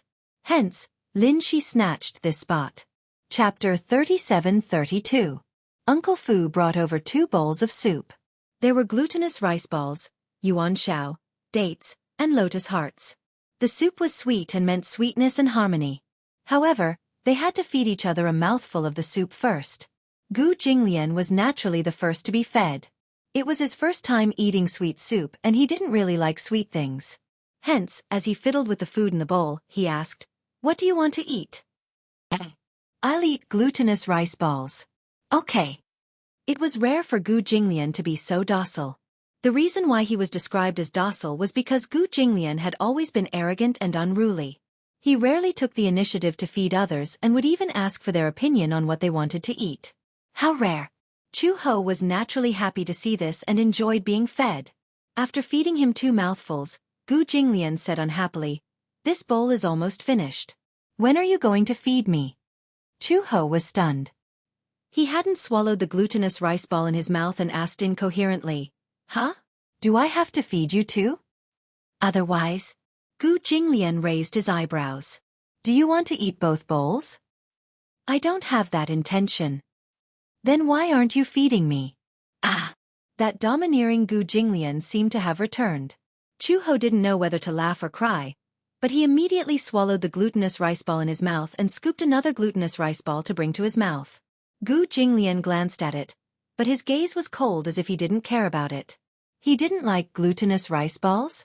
Chu-Ho raised his eyebrows strangely and fed him another glutinous rice ball. Gu Jinglian still didn't open his mouth. Chu-Ho couldn't sit still anymore and asked impatiently, "What do you want to eat?" Gu Jinglian smiled wickedly and leaned closer to her. He said slowly, "I want to eat what you feed me with your mouth." "You?" Chu-Ho's face immediately turned red. Even though Gu Jinglian deliberately lowered his voice, Uncle Fu, who was beside him, heard him. He raised his head and said to the people in the room, "Mr. Gu wants to eat the bride, so he fed her with her mouth." "Aya! Bride, please satisfy the groom and feed him with your mouth." "Exactly." The cameraman also walked over with his camera and pointed it at them. He smiled and said, "Bride, don't be too shy. Use your mouth to feed the groom. It's a good opportunity for me to capture this scene." Chu-Ho pursed her lips reluctantly. Gu Jinglian was obviously trying to prank her. Gu Jinglian, on the other hand, looked at her calmly and did not rush her. It was only when she slowly held the spoon that he said, "I want to eat glutinous rice balls." Tang Yuan was so soft and sticky. It was really not easy to bite it off. This man must be doing it on purpose. However, Chu-Ho couldn't flare up in front of so many people. She could only take a bite of the glutinous rice ball. Gu Jinglian's face came closer. His thin lips opened slightly and he bit the glutinous rice ball in her mouth. The soft glutinous rice ball was squashed. It was sticky, soft, and sticky with the sticky sweet soup and the rich sesame core. Chu-Ho bit the glutinous rice ball and didn't move. Gu Jinglian, on the other hand, was more active. He bit the glutinous rice ball and gently sucked the soup that was about to escape from the corner of his mouth. The tip of his tongue gently stroked and finally bit the soft glutinous rice ball into 2 pieces. The sticky glutinous rice ball skin pulled white threads between their lips and teeth. Chapter 37-33. Gu Jinglian bit into the glutinous rice ball and smiled mischievously. He then hugged the back of Chu-Ho's neck and kissed her, slowly wiping away the leftover soup on her lips. Of course, other than Uncle Fu, the guests and others who were crowded in the room to watch were tortured by this bowl of public display of affection. After finishing the 2 bowls of sweet soup, Uncle Fu urged Chu-Ho to touch up her makeup while Gu Jinglian went to the door to welcome the guests. Gu Jinglian actually did not want to welcome the guests as he felt quite uncomfortable standing at the door. However, Uncle Fu insisted that this was a tradition, so how could they not follow it? Hence, Gu Jinglian and a few groomsmen stood at the entrance of the Gu residence and braced themselves to welcome the guests. Not long after, Chu-Ho came over and happened to meet Meng Qingxue and Mu Yanqing. Meng Qingxue saw Chu-Ho standing at the door in a fiery red dragon and phoenix gown, looking especially dazzling. She exclaimed as she walked over and held Chu-Ho's hand. She exclaimed, "Chu-Ho, you're so beautiful today. You're probably the most beautiful bride I've ever seen." Chu-Ho smiled. "Thank you." She saw that Meng Qingxue had only brought Mu Yanqing with her. Mu Yanqing was wearing a suit and it was obvious that he had dressed up meticulously. His hair was also combed very handsomely. Mu Yanqing smiled at her and said, "Congratulations." Mu Yanqing did not dare to look Gu Jinglian in the eye. However, Gu Jinglian said in a rare amiable manner, "Welcome." Chu-Ho asked, "Why don't I see the little guy?" "The little guy caught a cold a while ago. Otherwise, I would definitely bring him over." Meng Qingxue continued, "Chu-Ho, congratulations. I wish you a blissful marriage and a child soon." "Okay, thank you." After saying that, Meng Qingxue held Mu Yanqing's arm and stepped through the door. Uncle Fu led the way. Mu Yanqing also passed the monetary gift he had prepared in advance to Uncle Fu. Uncle Fu happily accepted it. It was packed in a large red envelope. Uncle Fu was very experienced. With just a touch, he knew that there was 100,000 yuan inside. Mu Yanqing was even more generous with 100,000 yuan. Actually, Meng Qingxue and Chu Ho did not interact much. They kept in touch through phone calls and text messages, but Chu Ho had taken care of Meng Qingxue in the past, so Mu Yanqing was naturally grateful to him. Hence, this monetary gift had to be presentable, and it was also for her sake. Gu Jinglian and Chu Ho stood at the entrance to welcome the guests. They stood there for an hour. Not long after, 2 Bentleys stopped at the entrance. Gu Jinglian glanced at them and saw that it was Mu Yaja and Yun Shishir who got out of the car. Yun Shishir carried Yue Yao from the back seat. The driver of the car behind opened the door for Yu Yu, Xiaoyi Chen, and Lisa to alight. It was a family of 6 people in a grandiose manner. Gu Jinglian's expression changed when he saw this. Mu Yaja was the most ostentatious and had attracted the most people. Gu Jinglian's gaze fell on Lisa. Seeing that she was also here, he guessed that Lisa must have settled down at the Mu residence. However, compared to Meng Qingxue and Mu Yanqing's amiability, when Mu Yaja led the family of 6 to him, Gu Jinglian saw Yu Yu's arrogant expression. Clearly, he was disdainful of him. Gu Jinglian's eyes turned slightly cold. This fellow, he had not even settled the score with him for the North Africa incident, yet he was already showing such an infuriating expression. Chapter 37-34. Yu Yu had an arrogant look on his face, as if attending Gu Jinglian's wedding was beneath him. Everyone was silent. Gu Jinglian almost blurted out, "Get lost." Fortunately, Uncle Fu was good at reading people's expressions. He quickly stopped him and muttered softly, "Old master, it's a big day. Don't get angry." Mu Yaja tried not to laugh. His son was too arrogant. Even if it was Gu Jinglian, he didn't intend to show him much respect. He was too fierce. Yun Shishir didn't know whether to laugh or cry. Chu Ho couldn't help but burst out laughing. Xiaoyi Chen, on the other hand, tugged at Yu Yu's sleeve nervously. "Hey Yu Yu, at least say, congratulations." After all, Gu Jinglian was his and Lisa's savior. Hence, Xiaoyi Chen had a good impression of Gu Jinglian. However, Yu Yu didn't like Gu Jinglian and looked at him with contempt. Gu Jinglian didn't get along with him either. The two of them, one adult and one child, looked at each other with great hostility. Yun Shishir quickly stepped forward and said to Gu Jinglian and Chu Ho, "Jinglian, Chu Ho, congratulations. Congratulations on your marriage and may you live a long and happy life together." Gu Jinglian snorted, but his expression didn't look too bad. Obviously, Yun Shishir's timely consolation had more or less calmed his anger. Chu Ho couldn't help but say, "This little guy is too cute." He was practically made from the same mold as Gu Jinglian. Why were their temperaments so similar? They were arrogant, aloof, and looked down on everyone. One was a big devil and the other was a little devil. No wonder they didn't get along. Yun Shishir was also somewhat helpless. How would she know that there was a conflict between Yu Yu and Gu Jinglian? When they were in North Africa, the two of them had a huge conflict. Yu Yu caused Gu Jinglian to lose a piece of land, and Yu Yu obviously did not take the arrogant Gu Jinglian seriously. It was only natural that the two of them would not get along. Mu Yaja stepped forward and said to Gu Jinglian, "Congratulations on your marriage. This is just a small gift from me. I hope you'll accept it." He handed over a red packet. The red packet was long and big, but it was very flat. Gu Jinglian immediately knew that this red packet must be very valuable.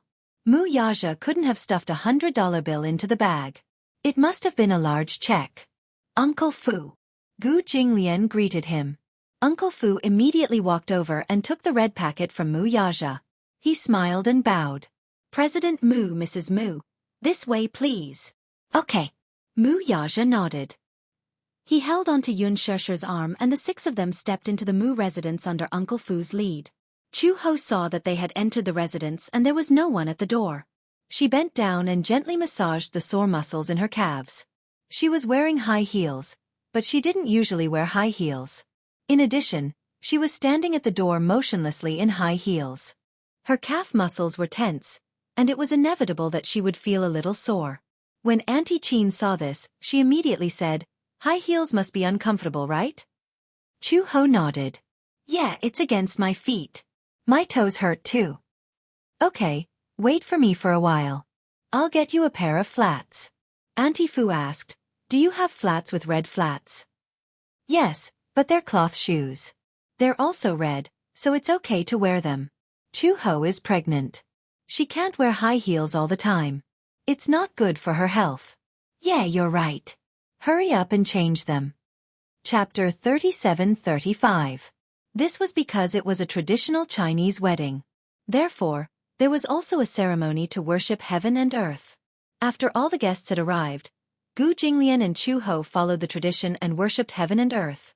Then, the ceremony was considered complete. It was the first time that Chu-ho had experienced such a traditional wedding. She found it very novel. However, this wedding had a special meaning to Gu Jinglian. He had never thought that he would marry and have children in this life. Even more so, he had never thought that his wife would be Chu-ho.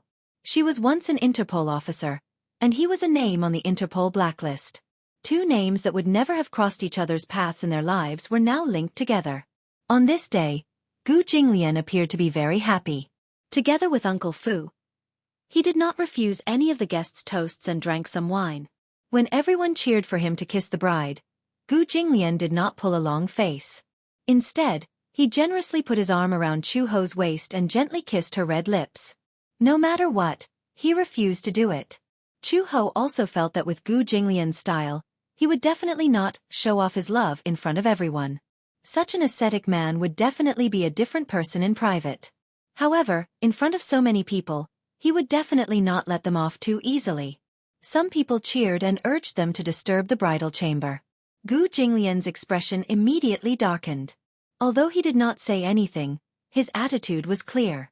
If they dared to disturb the bridal chamber, they would try it. Of course, everyone was just talking. If they really wanted to disturb Gu Jinglian's bridal chamber, they would not dare to do it even if they had 10 times the courage. After the banquet, the guests left one by one. At night, Gu Jinglian dealt with all the situations. When he entered the room, Chu-ho was sitting on the big bed in a bright red wedding dress. She was holding 2 dolls in her arms. These 2 dolls were handmade by Uncle Fu and were placed on the bed. One was a girl doll, and the other was a boy doll. It meant that they had both a son and a daughter. The girl held the word Bai Nian in her hands, while the boy held the word Hao Feng in his arms. When put together, it meant Hao Feng. In addition, Chu-ho was carrying a pair of twins, a boy and a girl. This pair of babies was especially suitable for the occasion. When Chu-ho saw it, he couldn't bear to part with it and kept holding it in his arms. Meng Qingxue was also there. She held Xiao Bao in her arms and chatted with her. When she saw Gu Jinglian, she stood up with a smile and said, "Ah, the groom is here. It's time for me to leave and not disturb your wedding night." Xiao Bao was originally reluctant to leave, but Meng Qingxue quietly whispered a few words into his ear. When Xiao Bao heard this, he instantly beamed with joy and obediently followed her. After the two of them left, Meng Qingxue did not forget to close the door. Gu Jinglian turned around and looked at Chu-ho. For some reason, she could still act gracefully in front of the guests. Now that there was no one else in the room except for them, Chu-he seemed a little uneasy. Have the guests all left? Gu Jinglian hummed an acknowledgement and walked over to sit beside her. He was wearing a suit. Because it was a Chinese wedding, the suit had Chinese elements. There was gold embroidery on the collar and sleeves. The buttons were also carved with dragons and phoenixes. Under the lights, the whole room was a sea of red. Chapter 37-36. Red curtains, red window panes, red sheets and quilts. Even her body was covered in a bright red color, giving her an ancient charm. Chu-ho nervously intertwined her hands together. For a moment, she did not know what to say.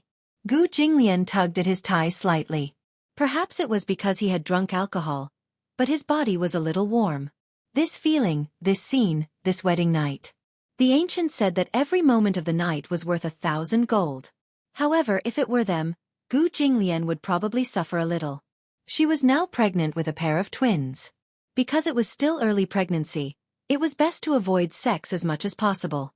Uncle Fu had also repeatedly reminded Gu Jinglian that they could not do it on the wedding night, lest it affected the babies. Gu Jinglian was naturally very cautious about the children. Therefore, even if he was in such an environment, it made him have some thoughts about her. However, because of the 2 little guys in her stomach, no matter how many thoughts he had, he could only ruthlessly strangle them to extinction. Chu-ho saw that his breathing was a little heavy, But she did not know that it was because he had drunk alcohol. She thought that he was suppressing it, so she said with a red face, "Mother Blessing said that when you're pregnant, you should avoid sex as much as possible. I'm afraid you can't do that today." She said it more ambiguously. When Gu Jinglian heard this, he turned his face and looked at her deeply, but he asked knowingly, "Which one?" She played dumb. "Which one are you talking about?" Chu Ho said a little angrily. "Why are you still asking when you know?" "I don't know." Gu Jinglian's ability to play dumb was not much worse than hers. "If you don't say it, how would I know?" At this moment, his gaze fell on her face. His handsome eyes were so deep and ambiguous that it was so rich that it was about to overflow. Chu Ho only felt her face burning under his stare. "Gu Jinglian, don't ask when you know the answer." Gu Jinglian, however, brushed it off completely. "I really don't know." "Humph." Chu Ho snorted disapprovingly.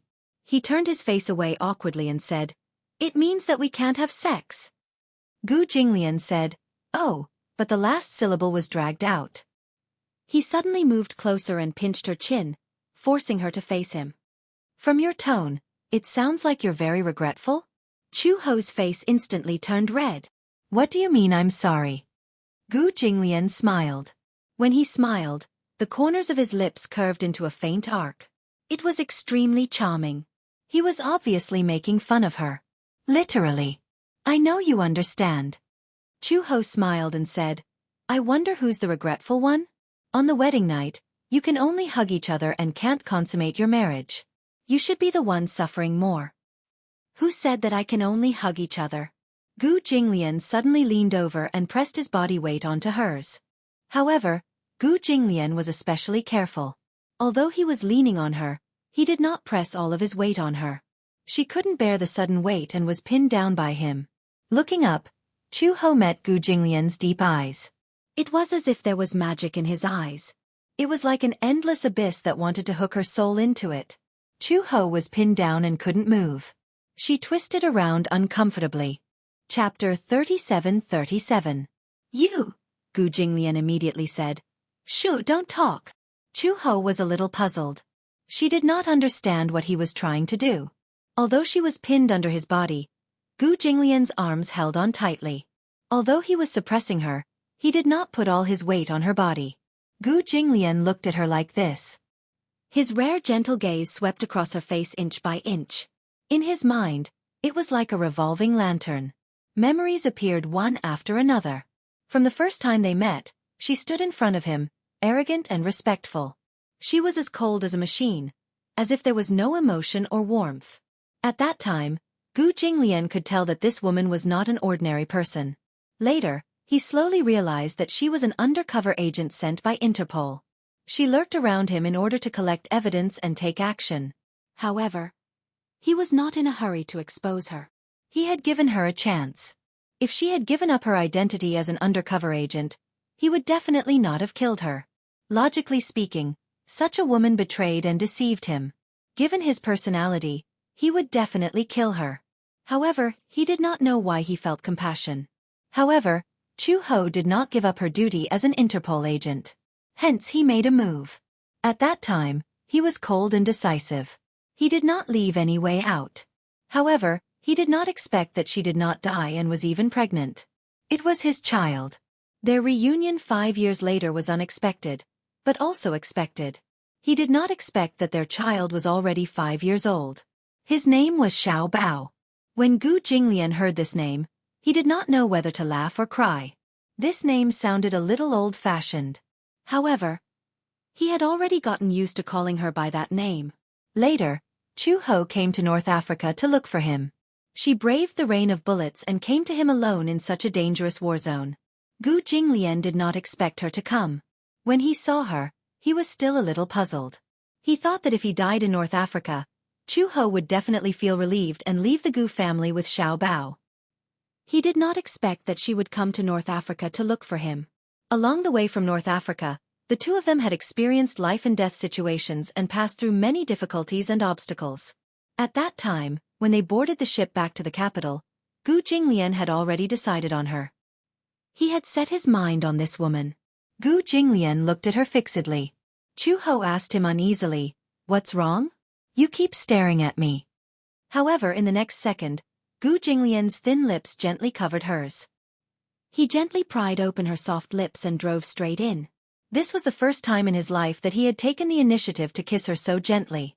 At first, Chu-ho was frozen by such a sudden kiss and did not dare to move. However, she gradually got used to this kind of kiss and knew how to respond to him slowly. When they kissed, the chemistry between the two of them was unparalleled. Feeling her response, Gu Jinglian kissed her even more deeply. He took her hand and guided her to hug him. Chu-ho smiled, closed her eyes, and hugged his shoulders obediently. The kiss deepened. Gu Jinglian turned around and pulled her onto his body. He hugged the back of her neck. A few strands of Chu-ho's black hair suddenly fell and covered his eyes. The room was brightly lit. Chapter 37-38. After they got married, they did not have the time to be sweet. Moreover, with Gu Jinglian's personality, even if he wanted to be sweet, he would not be able to be sweet. Therefore, she naturally entered a difficult pregnancy. During the early stages of pregnancy, Chu-ho began to have pregnancy symptoms. In fact, her physical fitness was considered good, so the pregnancy symptoms were not very serious. Other than feeling nauseous every morning and not being able to see greasy things, the most strange thing was that, like most pregnant women, she had an inexplicable preference for sour and sweet things. Uncle Fu bought some sour plums and candied plums and put them on the bedside table. When Chu-ho was hungry, she would take one or two of them out to eat. This was because she did not know if she could eat more of these sour plums. She heard that if she ate too much sweet food during pregnancy, it was easy to get diabetes. Therefore, she did not dare to eat too much sweet things. When she was hungry, she would eat a few to satisfy her cravings. After that, she would not eat more. However, Xiao Bao and Lin she would sometimes sneak into her room to look for some snacks. They did not know why Uncle Fu prepared so many candied plums and sour plums. They thought that Chu-ho had hidden the snacks and did not want to let them eat them. Therefore, they would steal a can every time. When Uncle Fu saw this, he also guessed who the culprit was. However, he just smiled and pretended not to know. He replenished the stock again. When Chu-ho's pregnancy symptoms were at their worst, she did not eat much for 2 whole days. It was not that she did not eat. Chu-ho's tolerance was amazing. Even if the food was not to her appetite and she felt nauseous when she saw it, she endured it and ate it. However, before she could digest it, she vomited it all out. Sometimes, he would even vomit out bile. After a week, she had lost a lot of weight. It was really not easy to be pregnant. This was Gu Jinglian's only sigh. In addition, she was pregnant with 2 little guys. Therefore, her belly looked obviously bigger than other pregnant women's. Other pregnant women's bellies were more than 4 months old, but she was already so big at 3 months. However, even though he was pregnant, Chu-ho still insisted on exercising. When he woke up in the morning, after washing his face and brushing his teeth, he insisted on taking a walk in the backyard. After eating, he walked around as much as he could. In the evening, Gu Jinglian came back. He never took a walk, but ever since Chu-ho got pregnant, he became patient and insisted on holding her hand to take a walk. Gradually, the number of people taking a stroll increased. Uncle Fu would also tag along. Mama Chin was worried that Chu-ho would feel unwell and vomit halfway through the stroll, so she also tagged along eagerly. Xiao Bao and Lin she were also worried, so every time after dinner, the group would take a stroll in the back garden. Although Chu-ho's pregnancy was not serious, it lasted for a long time. During that time, she could not eat anything. Uncle Fu and Mama Chin went back and forth on the food.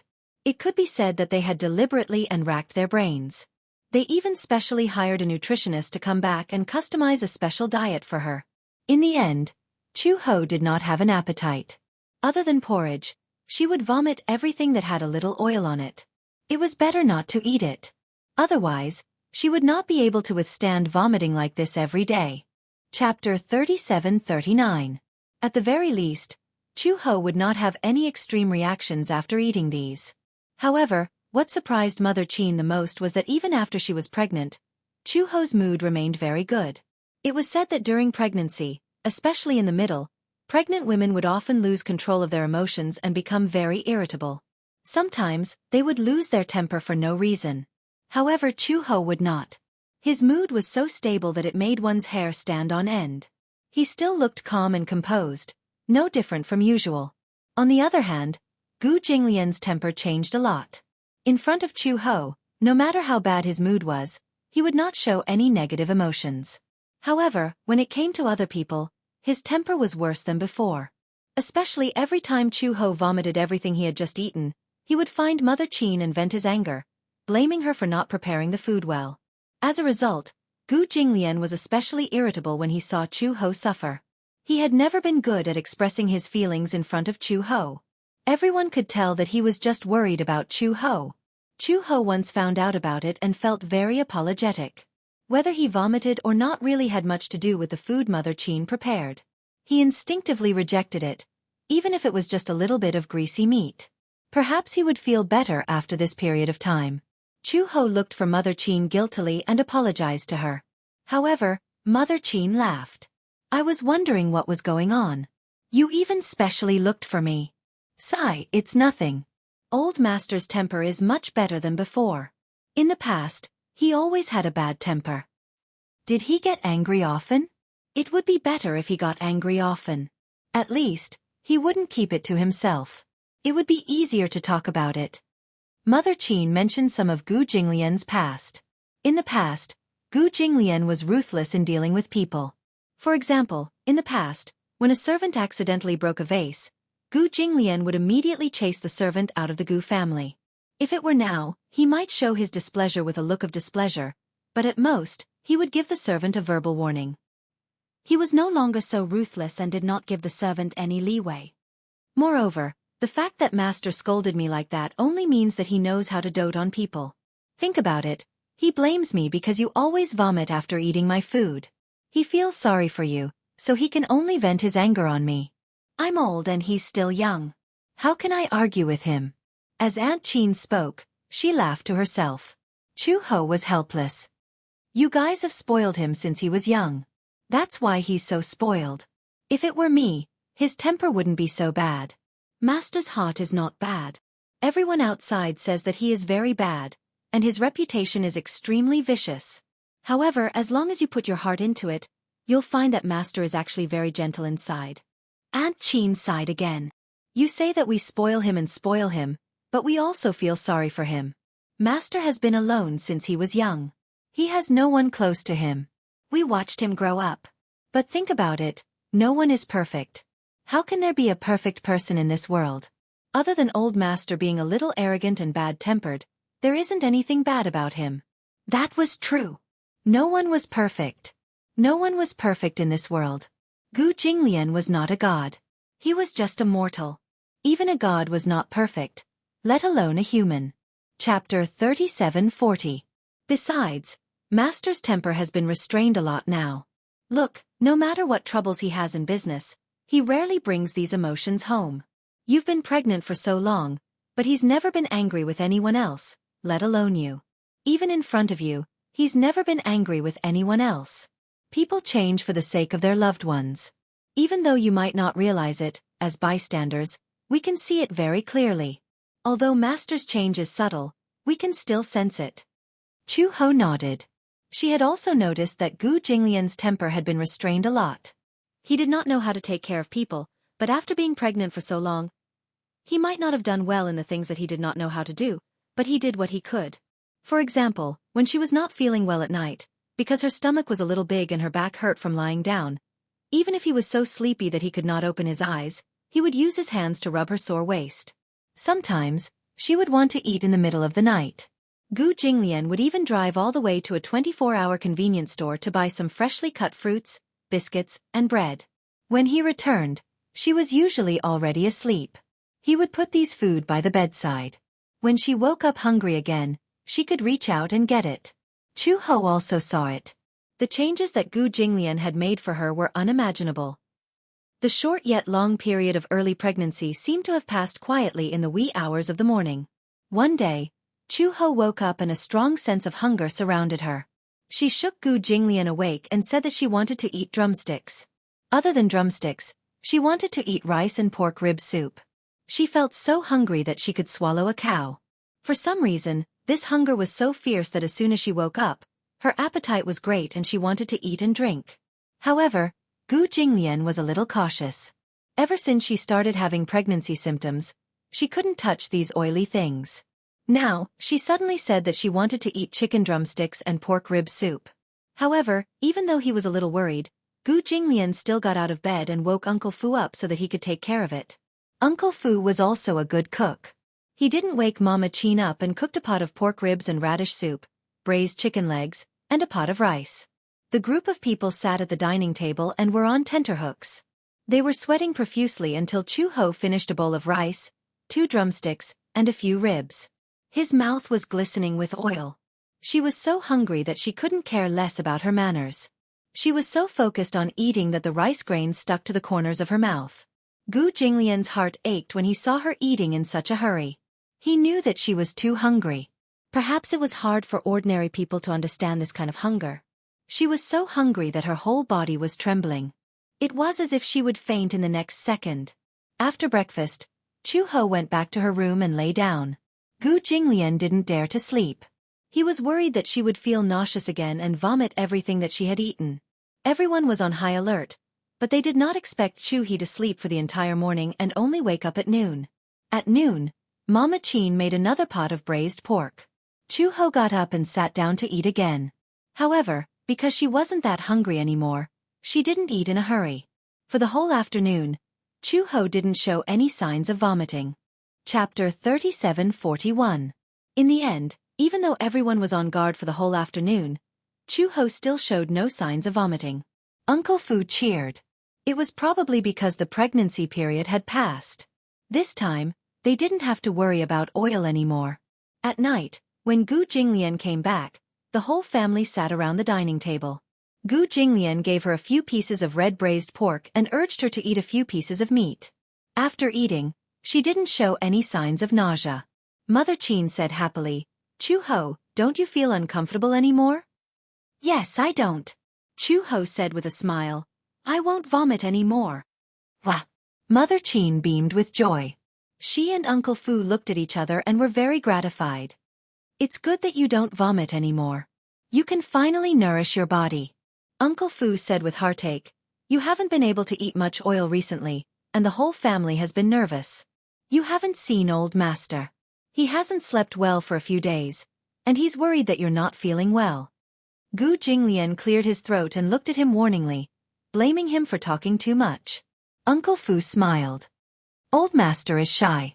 He's worried about his wife, and he won't let others talk about it." "Uncle Fu," Gu Jinglian warned again, and Uncle Fu was so scared that he kept quiet. Chu Ho covered her mouth and laughed. "All right, stop threatening Uncle Fu," Chu Ho said. Then she said to Uncle Fu, "Uncle Fu, I've made you and Mother Chin worry for a while. I don't know what happened, but in just one night, when I woke up, I really wanted to eat some oil and meat. I was craving it. After eating drumsticks and ribs, I didn't feel sick or sick. It's really amazing. At that time when I was pregnant, it was the same. This pregnancy reaction came and went quickly. It came and went quickly. It came and went as I wished. It was gone just like that. This means that your pregnancy reaction has subsided." Chu He nodded as if a heavy burden had been lifted from her shoulders. The pregnancy reaction was too torturous. She didn't know how to get through this period of time. It was too torturous. She also felt tormented, and so did everyone else. Fortunately, it was already over. After the pregnancy symptoms passed, Auntie Chin and Uncle Fu were busy adjusting her body. Due to her pregnancy symptoms, she had been eating and vomiting, and she had lost a lot of weight. Hence, Mama Chin stewed an old hen and fed it to Chu Ho with chicken soup for 3 days in a row, hoping that Chu Ho would be able to replenish the nutrients that she had lost previously. Chu Ho didn't really like soup, so Uncle Fu coaxed her, "The nutrients of an old hen are all in the soup. Eating chicken can't compare to drinking this soup.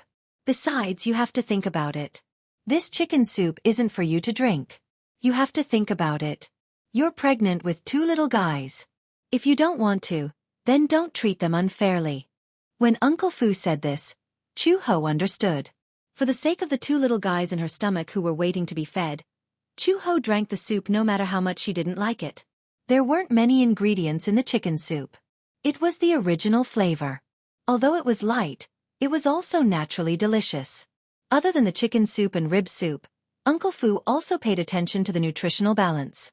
According to the nutritionist's formula, Chu-Ho gained some weight after half a month. Everyone was happy. This meant that the nutritious meals made sense. In half a month, she had more or less gained weight. However, Chu-Ho was a little worried. Chapter 3742. Uncle Fu, if you keep feeding me like this, I'll definitely become a pig. Uncle Fu was amused when he heard this. Why? Are you worried that old master will despise you if you become a pig? Chu-Ho laughed and said, if I really become a pig, I'll despise myself, let alone him. No, why would old master despise you? Chu-Ho snorted and said, I don't want to eat until I'm fat. Don't feed me so much in the future. However, even though he said that, he still continued to eat. She still ate and slept as usual. Chu-He felt that she was almost no different from a pig. She ate and slept. She did not have to worry about anything. Gradually, when she was more than 5 months pregnant, Chu-Ho's belly became bigger and bigger. Usually, a 5-month pregnant woman's belly wouldn't be very big, but Chu-Ho's belly had become round and bulging. Usually, when he was at home, he didn't notice it. However, when Gu Jinglian accompanied him to the prenatal checkup, the contrast was immediately reflected when he compared it with other 5-month pregnant women. Chu-Ho even wondered if his belly had become so big from eating too much, or if there were other reasons. The doctor said that other people only had 1 child, but he had 2. Naturally, his belly was bigger than other people's. However, this was too big. Because he was more than 5 months pregnant, Mother Qin was worried that Chu-Ho's hair was too long and he was eating too much nutrition. Hence, she suggested to Gu Jinglian that they take Chu-Ho to have his hair trimmed and cut. However, Gu Jinglian wasn't very willing to do so. He couldn't understand how his hair could be nourished. However, Mother Qin said that his hair was very nutritious, especially the ends of Chu-Ho's hair. They were actually a little split, which meant that the nutrients couldn't keep up with such long hair. Seeing that Gu Jinglian was unwilling, Mother Qin persuaded him again and again. She said that his hair could grow again if he cut it. With that said, Gu Jinglian reluctantly agreed. However, Gu Jinglian could not bear to cut too much hair. The scissors reached his ears, so Gu Jinglian could not bear to cut his hair. He stood at the side and stared at the scissors in the barber's hand. His burning gaze made the barber feel as if the scissors in his hand were about to melt. It was so hot. Even though Uncle Fu was standing by the side, desperately hinting at the hairdresser to cut it a little shorter, the hairdresser could only laugh bitterly and did not dare to cut it any more. Only then did Uncle Fu notice Gu Jinglian's cold gaze. When he understood what was going on, he did not know whether to laugh or cry. He scolded in his heart, Master is already such an adult, why is he acting like a child at this time? After cutting her hair, Chu-Ho stood up and looked at herself in the mirror. She used to have short hair, but after she got together with Gu Jinglian, she stopped cutting her hair. Now that she had cut her hair short, she was not used to it. How is it? Chu-Ho turned to look at Gu Jinglian and mumbled, I'm not used to my short hair. Gu Jinglian snorted unhappily. He was not used to it even more than she was. Seeing his unhappy expression, Chu-Ho suddenly reached out and patted his head. All right, don't be angry. When we unload the goods, I'll let my hair grow a little longer. Unload the goods? Gu Jinglian did not understand what this term was. Chu-Ho and Uncle Fu looked at each other and smiled. Unload the goods was a term used in the maternity circle. It meant to give birth.